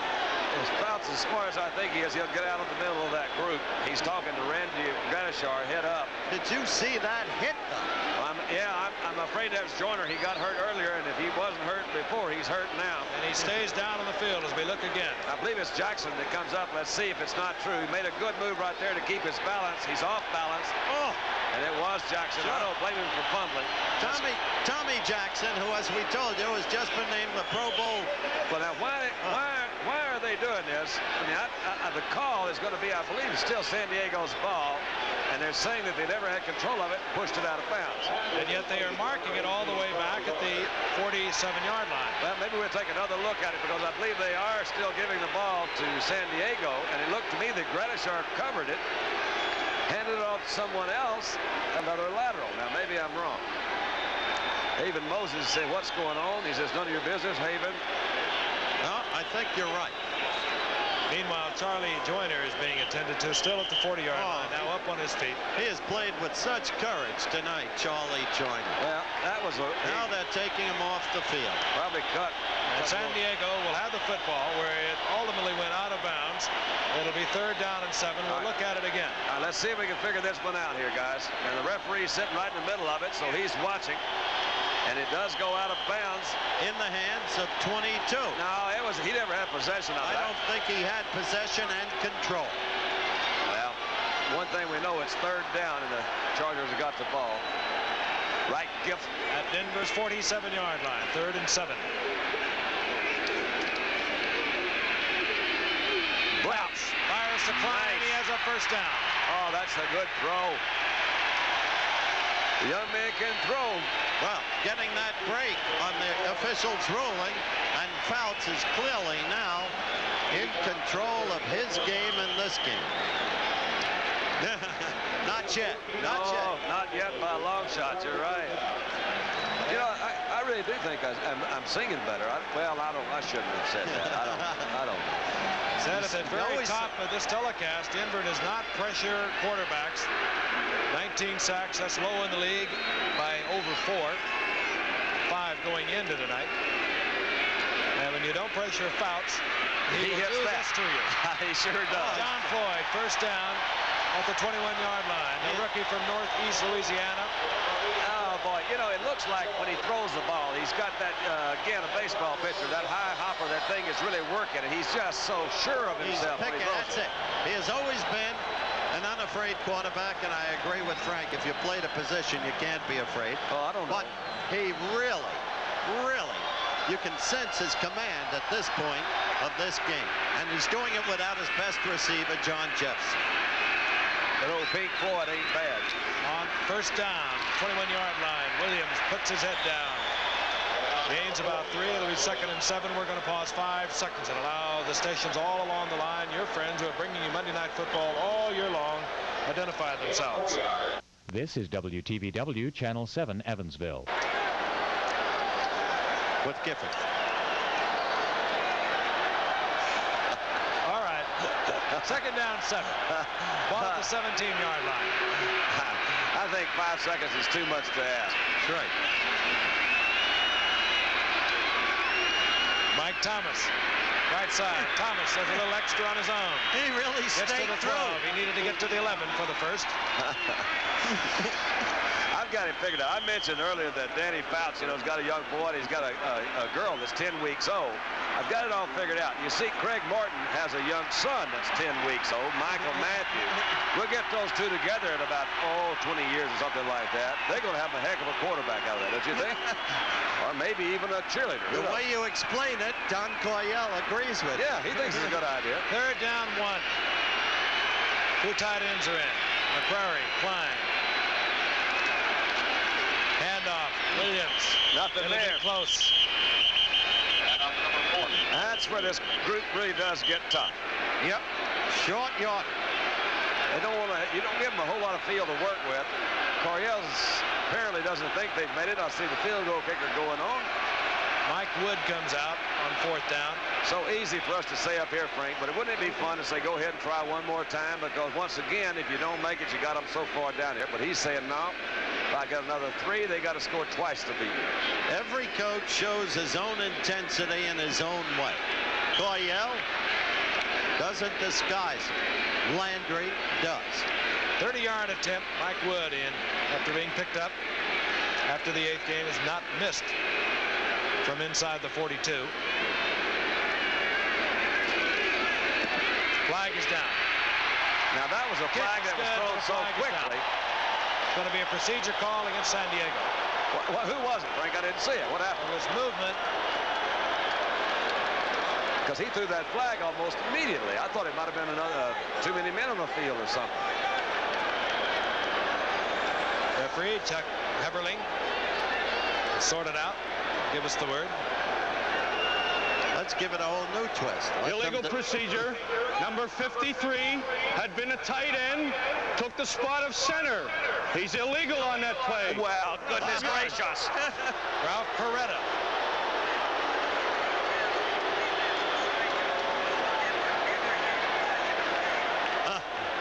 Now listen to this. You remember the play when San Diego was given possession? I remember it. The official ruled that Denver never had possession. And so San Diego had the football, and that's how they retained the football. That's what I thought I said. I think that's what I think that's what I thought I heard. Mike Wood again, this time 5-yard penalty. This will be a 35-yard attempt. Bobble the ball. As I said, you go for it down there. And Denver dodged the bullet. Oh, man. Oh, boy, Denver's still alive. Reuben Carter comes up with the football, and Denver will have possession at the 27-yard line. This is a controversial play that we talked about earlier where we see that Charlie Joyner actually got hurt, got hit by Tom Jackson as a fumble. The officials ruled that Denver never had possession of the ball. Now let's see here. All right. Now Foley says, now I wonder how he not only had possession, he passed it off. On first down, Morton to the air, play action. He got him. Out to John Keyworth. Keyworth has the first down. And this is where Morton's been working the entire game. They come right back to it. I really do think that he's working on Ray Preston over here, number 52. He's working behind Claudie Miner when he runs over there. Claudie's his big right tackle. It's not so much of defensive weakness, but it's a combination of defensive weakness and offensive strength. Right-handed passer, easier to throw over in that little right zone, too. Okay. And in the ebb and flow of a game, San Diego's failure to capitalize now gives that flow to Denver. Ball at the 38-yard line, 5:35 remaining here in the third quarter. This is Jensen. And Jensen gets to the line of scrimmage, gains a yard and a half. Mike Williams made the stop defensively for San Diego. It'll be second down and 9. Mike Williams, who was number 1 draft pick back in that 75 draft. Good, steady football player. 5 members of the defensive unit. The Chargers picked in that draft in 75. You almost tell the way a guy walks. You watch old Williams walk over there. He's got that kind of stride. He says, hey, I'm pretty good. You come over here and beat me. Second down 9. Ball just inside the 40-yard line. Look out. Right Moses there. is open. And he has the first down at the 43-yard line of the Chargers. Inside 5 minutes in the third quarter. Craig got some good pressure that time from Gary Johnson. Let's see it from that low-level canyon. Ooh, it looked like he hurt his knee when he threw, but he's back in there. Here's a look at the receiver isolated. Haven didn't do anything particularly fancy. Cut back on the inside. Cut in front of Willie Buchanan. His 53rd reception of the year, Haven Moses.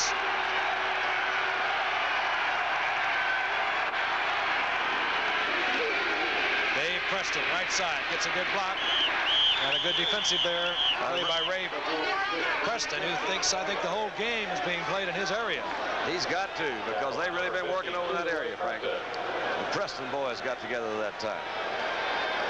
Preston gets a couple of yards. It'll be second down and 8. Ball at the 41-yard line. Thing about this Denver team is they don't knuckle under. As someone once told me here, they bend, but they don't break. Washington. Behind closed doors. I've worked with you before.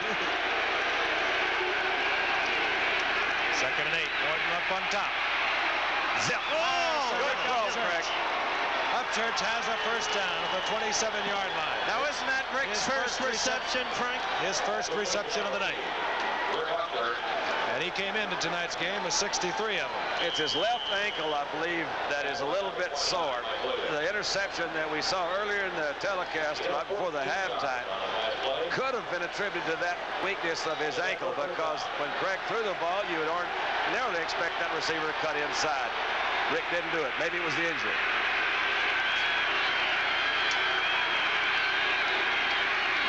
Little draw play there. Nice Keyworth, and Keyworth bowls to the 20-yard line, and Denver comes fighting back. I like that particular offensive play, particularly when you got a drive going and you've been mixing it up, you're throwing a little bit, and you move down in there. Go back to the same move to give him a pass look, drop it off to the offensive back, and let him take his chances and pick a hole. Keyworth did a good job there, picked up about 8. It'll be second down, long to the ball resting right at the 20-yard line. Denver slowing the pace down. They've moved it. They've moved it. Little flat pass. Quick handoff up the middle. Morton. And he'll go down for a loss of 4. Well, he didn't throw it up for grabs, to his credit. Gary Johnson in there. Another first-round draft pick out of that 75 draft.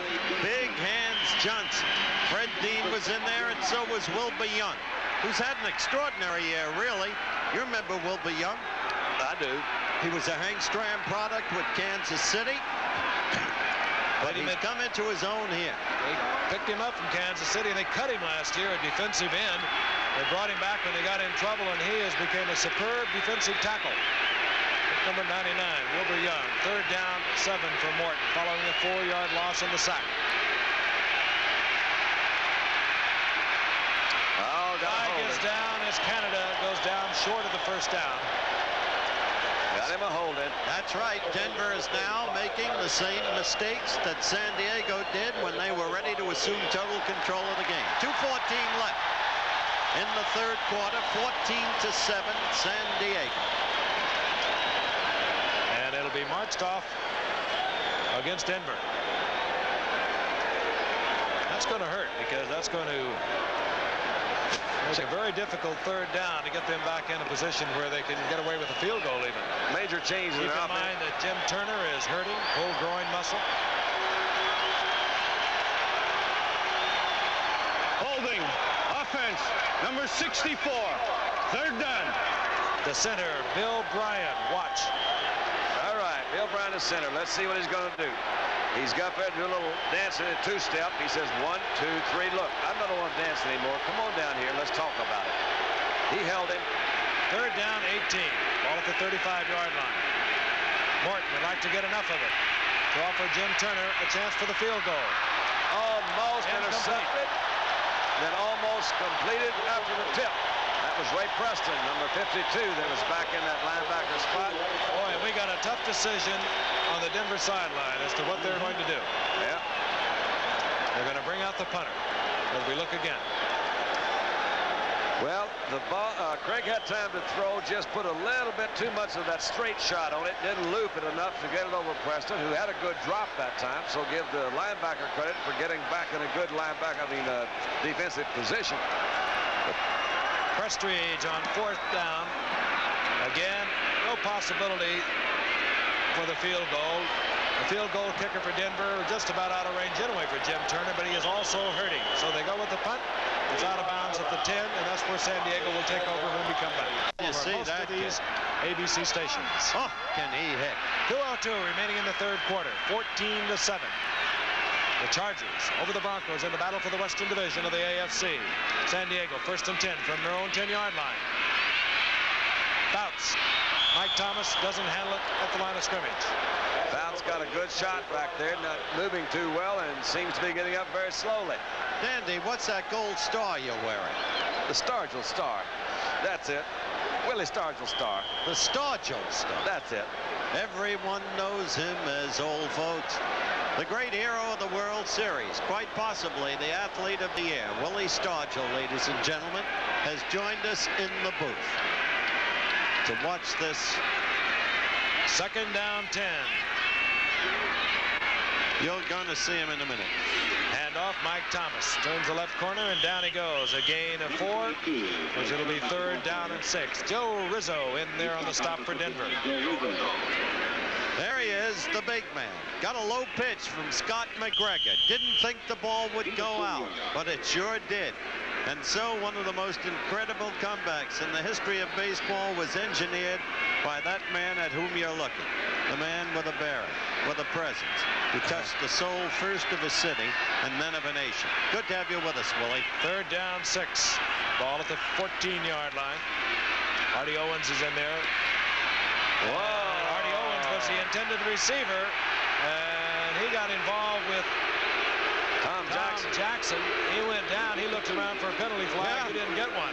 And the fans don't like it, which is understandable, but we'll go with the official. Why not? Well, that's generous of us. Yeah, it's nice. We're a nice group. Jeff West is out there. Dave Preston is deep for Denver. They should have good field position. Jeff West is not one of your big kickers in the league, averaging a little over 36 yards. He doesn't get a blocked either. End over end, floating, hanging. Preston takes it at his 47-yard line. And Preston gets close to midfield. 40-yard punt there by Jeff West, and Denver in good field position at the 49-yard line.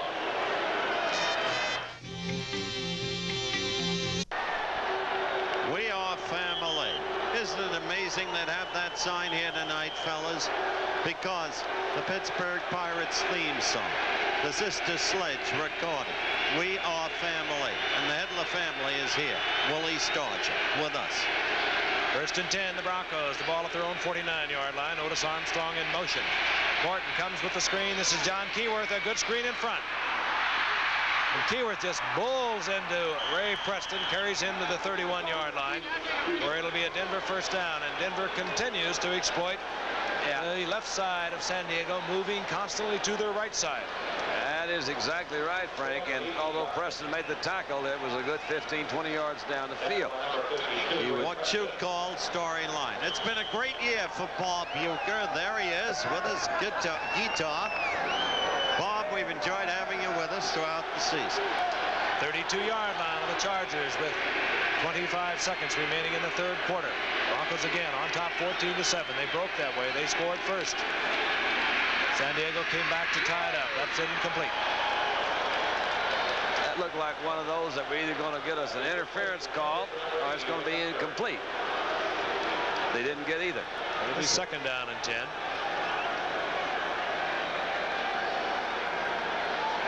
Greg Morton came up with the Cowboys in 65. Well, you traded to the Giants midseason 74. Denver 77. The first year at the Broncos with Red Miller. Went to the Super Bowl. Played his old teammates. 2nd and 10. Canada and Preston setbacks for the Broncos. Play action by Craig. Dumps it out to Preston. He one-hands it and gets away from Ray Preston and gets down to the 25-yard line. I tell you, he forced that yardage. Nice catch to begin with. You know, when you talk to Craig.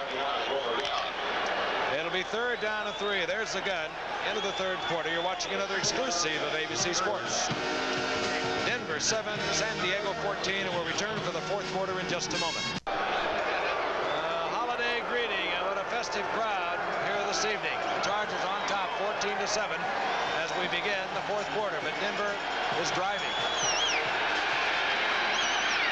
On 3rd and 4, John Keyworth gets the call. He'll be close to the 1st down around the 22-yard line. I want to tell you something, folks. You've seen a lot of games. All these names are household words now through not just Monday night, but Sunday afternoon football. And you've heard Craig Morton take a lot of rips.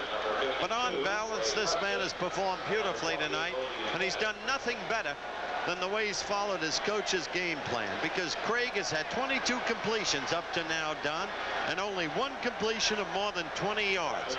And they've been going to the right side, just as Craig told you very directly before the game. He's an honest man. He is. Yeah, he really is. I have to agree with you, but he's not following it. They give it to him, and that's how we got him upset a couple times tonight, I think. But they did. Stuck with it. Red Miller came in and said, this is what we're going to do, and they have not departed one iota. First down, Denver. Again, right side, and Ray Preston is getting up slower and slower. He's light, about a 218-pounder. Plays that strong side linebacker on the right side, and he has been running into a lot of Broncos tonight. And Preston goes out. Don Good comes in. He'll be playing over that left side, number 50. First and 10, the Broncos.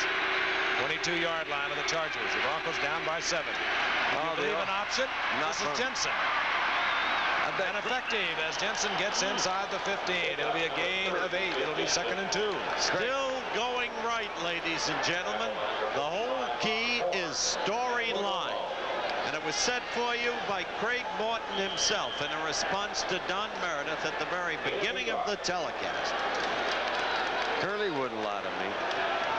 But they're losing. Not this line. Well, he's getting in there close. But they're very much in it. Talk about the crowd tonight. There's a whole biggie here tonight. They only had 482 no-shows, a little under 51,000 and something folks are here. And they're watching their guys hold on. Second down and 2. There was movement on the part of the offensive line, I believe. Riley flags are down. It looked like Riley. That was Dave Preston. He had the first down. But number 88. I thought the San Diego guys moved first, but Riley didn't hold his position, so it'll depend on whether they went offside. I don't think they did. I think it'll be against Denver. Offside, number 88, offense.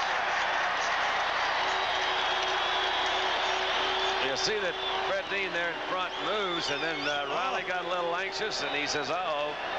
Didn't pay attention to the snap count. Has to be a little rusty, too, Don. He's been out for 3 weeks. You're right. It's a good point. Got a cast on that left arm. He broke it 4 weeks ago. No, that I don't buy, Frank. Ali was out for 3.5 years. He wasn't rusty when he came back. Ali didn't play tight end. See, that's a whole other but thing. Vince Lombardi said Ali could have been the greatest tight end ever to play the game. Well, those things go.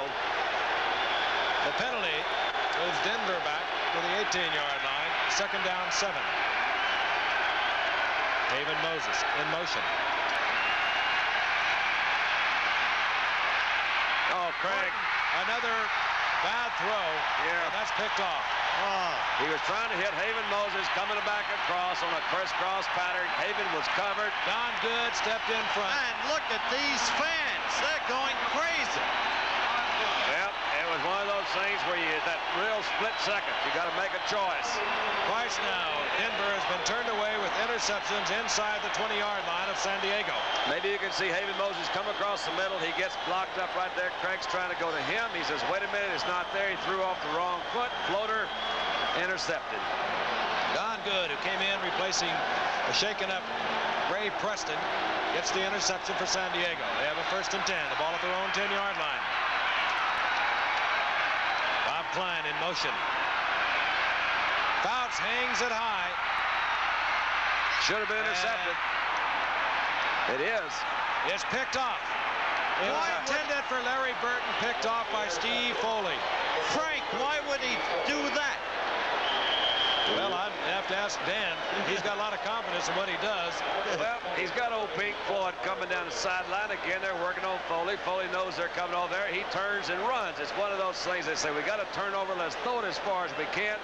Foley played it very well, brought it down, and we're going to be right back. That announcement brought to you by the Broncos' Jim Turner and the National Football League as a public service. There he is. Steve Foley, 4 interceptions, last 2 ball games. Nice, man. One of 12 brothers and sisters, an outstanding quarterback at Tulane. Denver from their 40-yard line. Morton, a lot of time, and he hangs it high. Upchurch is there. But so, too, is Mike Williams. And Williams gets the interception right back. This is like punting with the arm.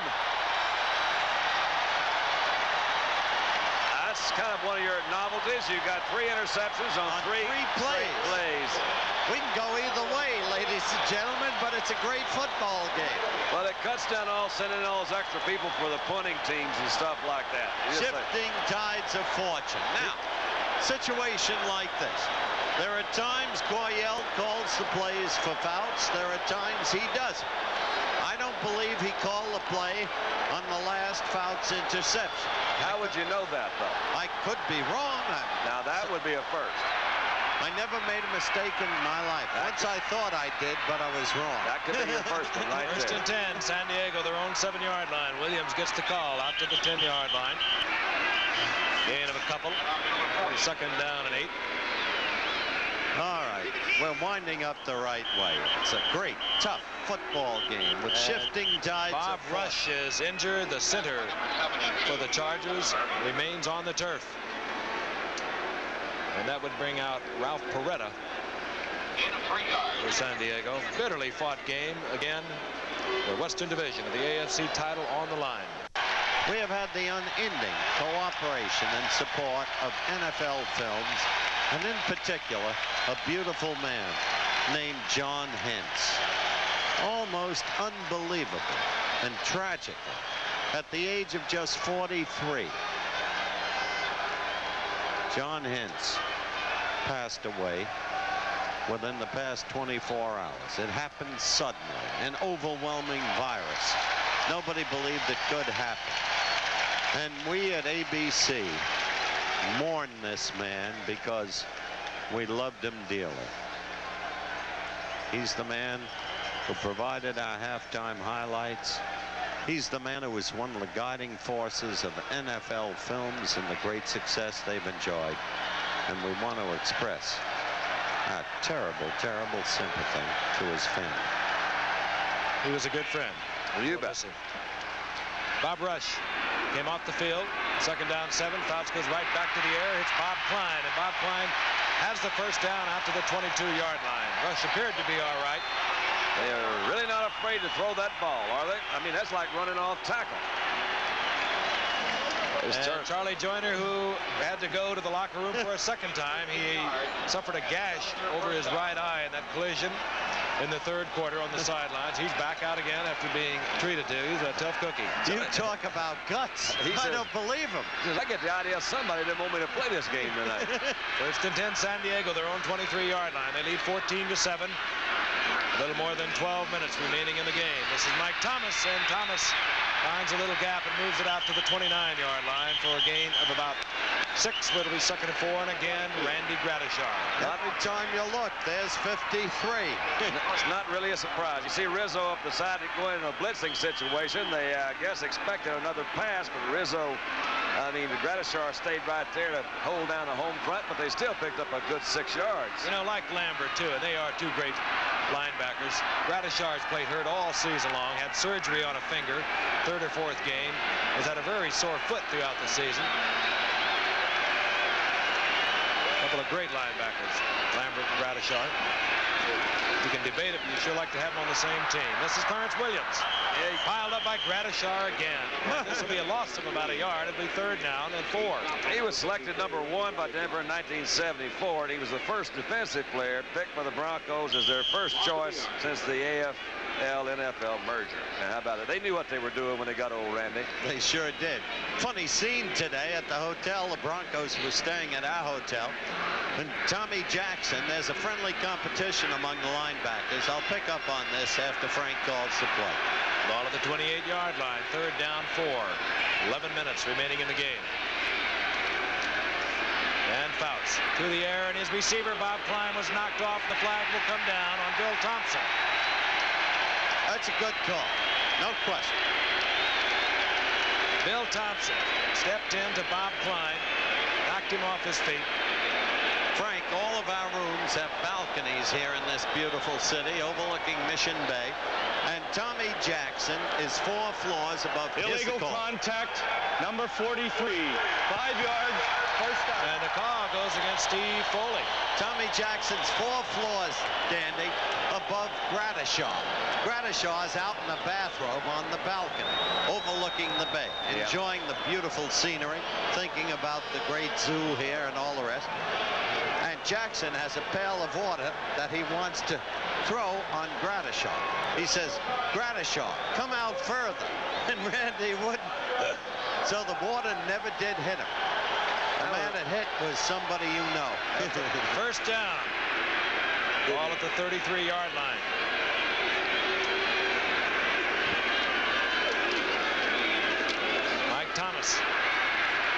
Slithers to the outside, runs into Gradishaw. After a gain of 5, it'll be 2nd and 5. I don't believe Gradishaw is in on the play again. Well, we make the point a lot that the middle linebacker, of course, Denver's defense is slightly different from your 4-3, but that is his job, but he does it awfully well. I mean, there's a lot of middle linebackers that have the same job and responsibility Gradishaw does that don't quite fill it that way, but it is his job. The other guys up front are supposed to keep the offensive lineman off of him. Ball at the 38-yard line, 2nd down 5. Williams piled up at the 40-yard line. A gain of a couple. It'll be 3rd down and 3. Tom Jackson defensively. Jackson light compared to most linebackers, but always around the football. Has that great speed. And he hits so for a man only 217 pounds. Good Lord, does he hit. Out comes Gradishaw. In comes a specialty defense of Denver deploys when they anticipate pass, and they'll get it.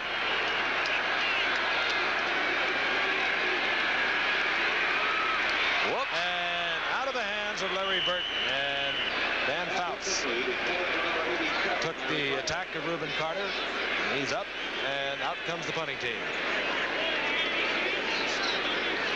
Something else we want to quickly mention in the excitement of the game and the stirring tribute we had to the Consul General of the United States in Iran.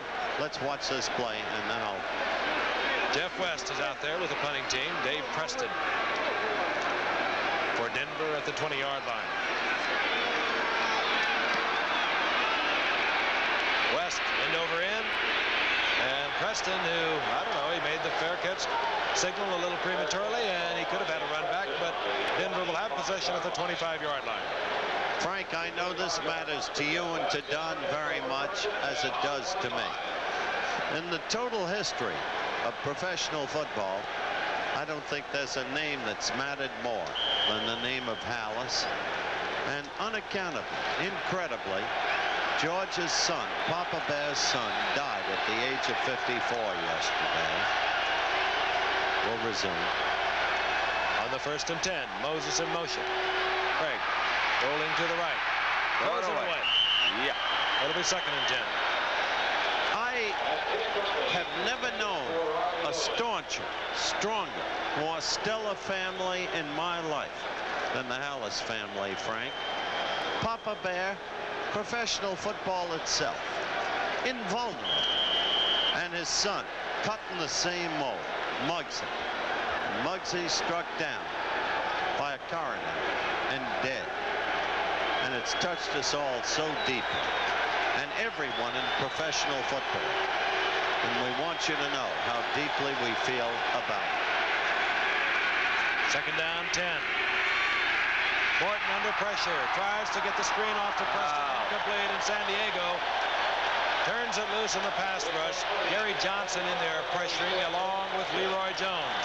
It'll be 3rd down, 10, and Morton slow getting up. Big risky run, Frank, when you really try to do one of those cross the backfield sort of screens. It was one of those things they were hoping to get a little bit more check block at the line of scrimmage. They didn't get it. Craig didn't really have a chance to get that one off. Kind of a risky pass to call because it takes so long to develop. The loser tonight will meet Houston next Sunday in a wild card meeting. The winner, of course, will have a week to recuperate before the playoffs resume.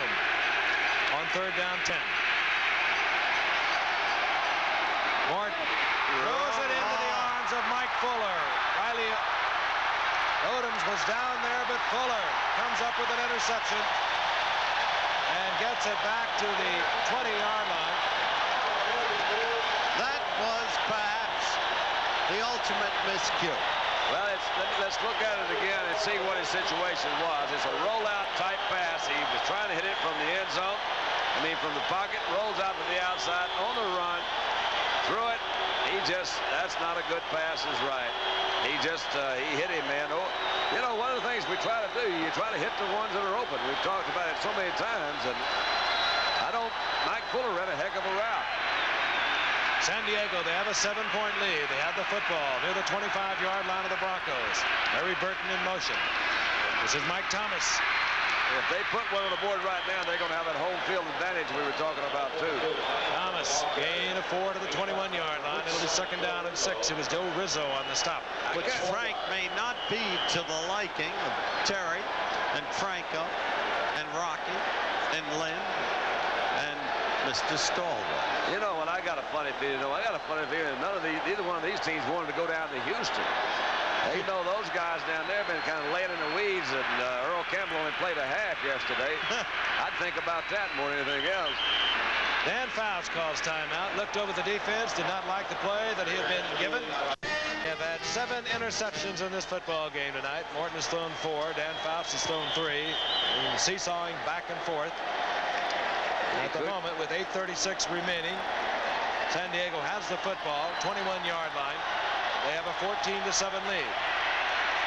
Denver is not one of your basic come-from-behind teams. If San Diego could hang up 7, Denver would be in a peck of trouble. Mike Thomas gets the call. Mike Thomas gets the first down inside the 15-yard line. Bob Swinson on the stop. Now San Diego smelling a victory if they could hang up a touchdown. Craig Morton, 4 interceptions on the night. When you're all alone and blue, no one to tell your troubles to. Well, you happen to be right. However you put it, they're beginning to feel it here. There are memories here.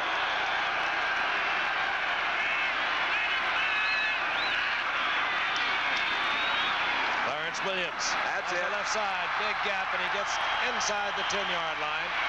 The memory by Charlie West, gain of 5. It'll be 2nd and 5. The memories here are clear. They are memories of Sid Gilman, now with the Eagles, and part of the reason for the Eagles' great success this year. Nobody knows more football than Sid Gilman. There are memories of Keith Lincoln and Paul Lowe and Ron Mix and Earl Faison and Ernie Ladd, and they're going back to that great team that Gilman put together with Al Davis as an assistant coach, and Don Klosterman too. Clarence Williams close to the 5-yard line. And another San Diego first down. He'll be a little bit short by less than a yard. And we have 7 minutes left, and the Chargers lead 14-7. And there's the memory of a game earlier this year, right in this stadium. San Diego 35, Pittsburgh 7, when they dropped the linebackers, and the Steelers, by Terry's own admission, did not adjust. But the Steelers, they're a mighty team. 3rd, less than a yard for the first down. Hank Bauer's in there. They like to give it to him, and they do on short yardage. And he's upended right at the line of scrimmage. Randy Gradishar again. And it's going to be 4th down, I do believe. What was that lyric, Frank, that Sammy Kahn wrote? Frank will know. 2nd time around. What a game. And out comes the field goal unit. Mike Wood coming out. What a game if it winds up against Pittsburgh. Presently the sports capital of the world, with the Super Bowl champions and with the World Series champions against San Diego, right in this stadium. Chip shot for Mike Wood, 24-yard attempt. Mike Fuller holding. Ralph Coretta is centering. And it hangs it up on the scoreboard. San Diego extending their lead to 10. 17-7. The Chargers over the Broncos. 5:58 remaining in the game, and we'll be right back. Not quite ready to do it yet. I will admit the lights are dimming a little bit, but let's hold on a little bit longer and see if we can do it. Rick Upchurch, we are told, has a heel injury, and that even dims the lights a little bit more. Frank mentioned earlier they're not really a come-behind team unless you jump out, let's say, back to the Seattle game. You won't do that when Craig did miracles. So let's see if he can got one more left tonight. Mike Wood drills it. This will be Dave Preston at the 5-yard line. And Preston still on his feet and gets out to the 42-yard line. Preston with some fine returns tonight, and what you were alluding to, Don, of course, was when Craig came off the bench, trailing 34-10 in just a matter of minutes, hung up a 37-34 lead, and they went on to beat Seattle. Let's look at Preston again. Well, this is, I think, a real plus for him right here, too. Frank, San Diego didn't really cover this kickoff that well, and Preston just kept his balance, kept his feet. They got some good blocking, and now they're out there at the 40-yard line. Oh, I see. No flags. Cut back. Otis Armstrong. Good little breaks move. a couple of tackles and gets inside San Diego territory. Short of a first down by about a yard. It'll be 2nd and 1. There are 3,000 people here from Denver representing Orange Power. And they can be proud of this team because there's no quit in them. I bet there's no one on the streets of Denver right now either. That's right. I love this team. And when they get in the playoffs, 4 interceptions. That's the story, really. But when they get in the playoffs, they'll be heard from. 2nd and 1.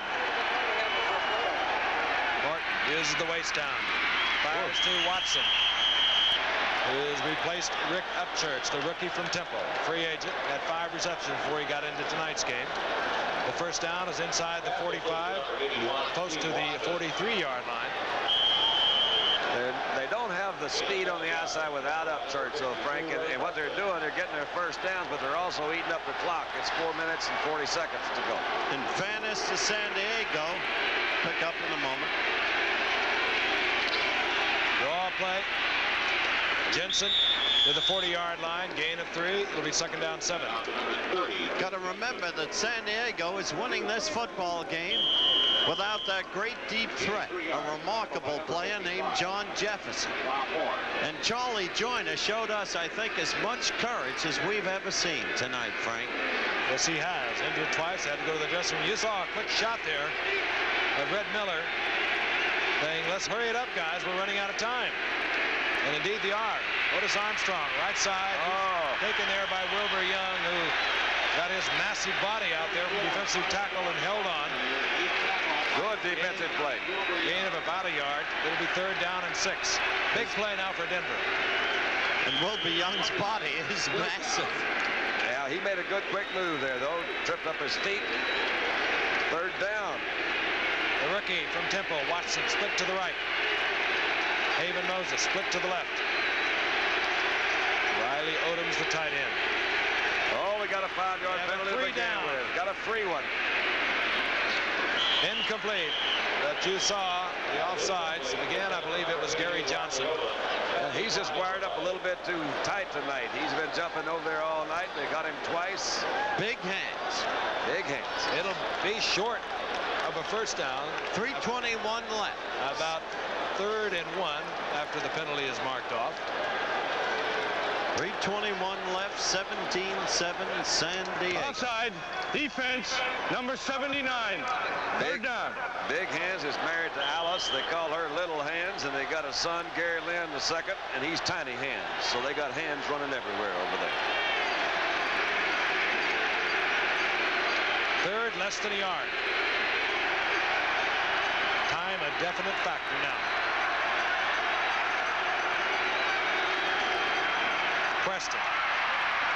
Preston has the first down at the 30-yard line, inside the 30 to the 29. Up into there by Pete Shaw and Ray Preston.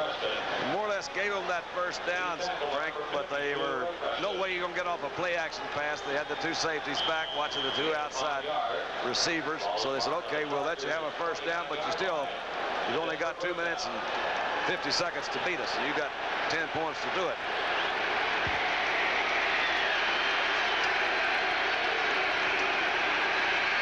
First down, Morton to the air, dumps it off. That's intended for Canada. He looked upfield before the ball got there. Down to 2:44.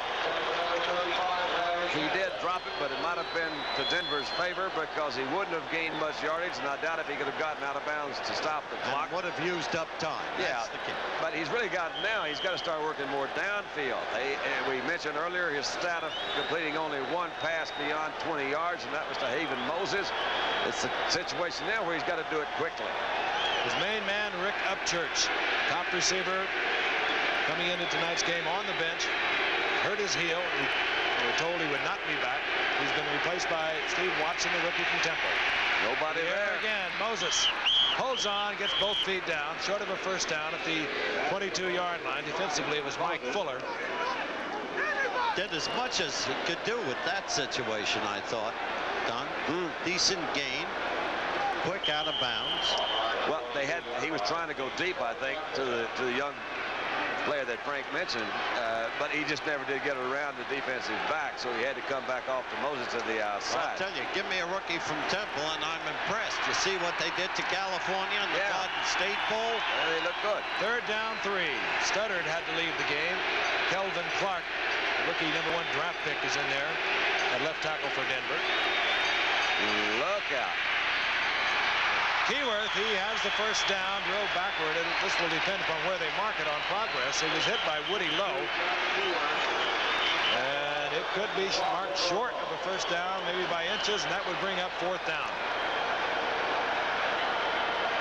Well, they're grouping over there at the sidelines, and Red Miller's already made his decision, so I think he's got to go for...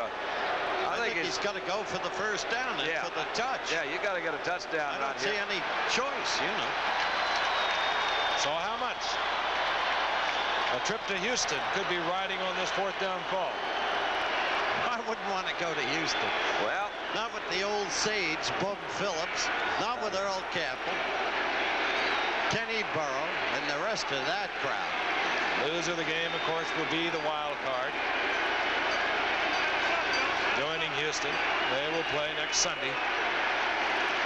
The winner will have a week to regroup, pull themselves together. Both teams obviously can use it, battered and beat as they have been over a 15-game schedule coming into tonight. 4th and inches. Morton, and a flag is down. Morton has the first down, I do believe, but a flag is down. Still favoring that right side. And it's going to go against Denver. Can't believe that one. No, I don't either. He had to line up offside. I didn't see any movement. Now you got a 4th and 5. That will change the strategy. Well, they really would, Frank. That's a good point, because now you got to say, will you kick a field goal now? Now you have to, and then go for the onside kick. You got no choice. Well, I think he has a choice because he's made the other one.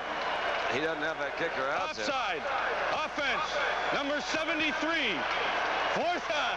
Kelvin Clark, who had to come in off the bench, replacing Dave Studdard. He's the rookie from Nebraska. He was offsides. It's 4th down and a little more than 5. Turner stays on the bench. He has a pulled groin. That could be one of the mitigating factors in this decision. Although it seems to make sense. You got to get a touchdown, no matter how you look at it.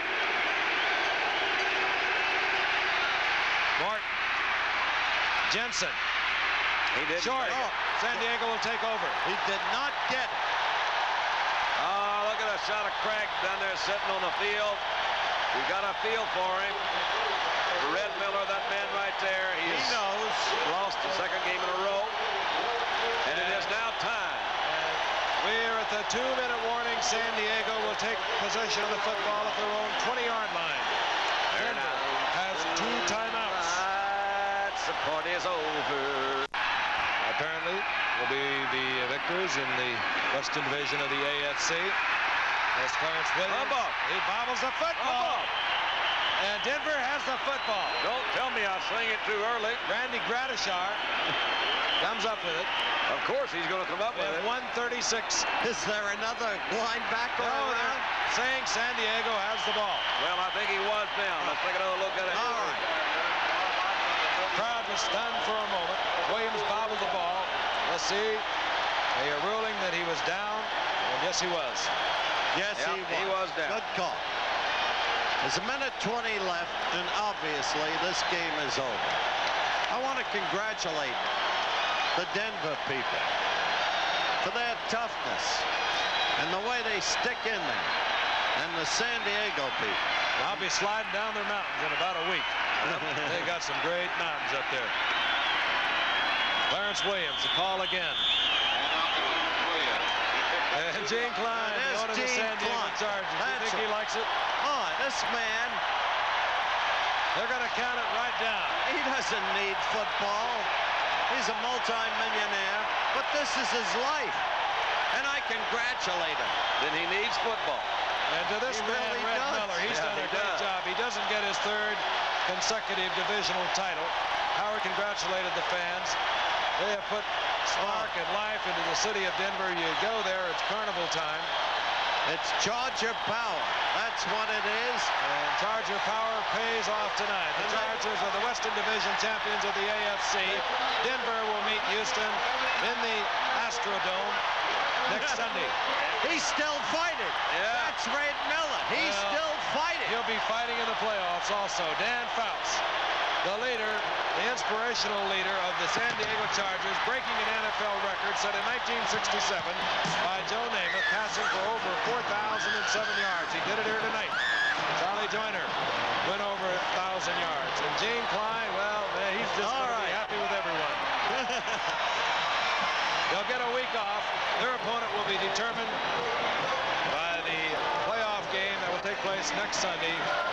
Oh, these fans. Once again, the final score, San Diego 17, Denver 7. The executive producer of ABC Sports is Rune Arledge. ABC's NFL Monday Night Football produced by Dennis Lewin. Directed by Chet Forty. Associate Director, Rob Miner. Our technical supervisor tonight, Jerry Beaubien. Be with us on January 27th for the Pro Bowl, live via satellite from Honolulu. Our blimp provided by the Goodyear Tire and Rubber Company. Travel arrangements made through and a promotional fee paid by United Airlines. More people fly United to Hawaii than any other airline. Now, as we conclude our 10th year of ABC's NFL Monday Night Football, we'd like to take you behind the scenes to meet our fine technical crew that is with us week after week. If you linked up their Emmys, it'd circle the globe. And so it all came down to the final game of the season, a Monday night meeting between the Broncos and Chargers with the AFC Western title on the line. An injury had reduced John Jefferson to a cheerleader's role. It would be up to others to defeat Denver.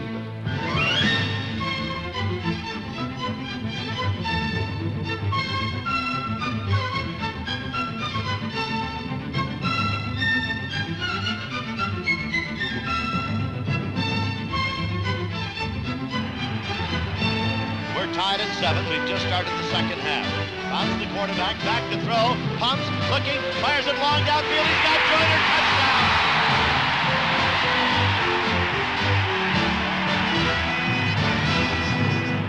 Twice, Joyner was forced to the locker room for repairs, but he returned each time, inspiring his teammates. Second down, Morton back to throw. Dances about, looks in the end zone, intercepted. Picked off at the 5. With the ball is Pete Shaw. He's at the 10-yard line. Shaw intercepts. Morton, the quarterback, going long downfield for the bomb with Upchurch. It is intercepted by Mike Williams. Do you believe it? Williams has it. At the 25 of Denver, Morton is back to throw. Rolls out to his right. Looking downfield, throws a pass. It is intercepted by Fuller. This crowd is roaring like they've never cheered before. The Chargers have won the AFC West. Gene Klein is on the sidelines. They're dancing in the aisles. Bring on the rest of the NFL. The San Diego Chargers, champions of the West.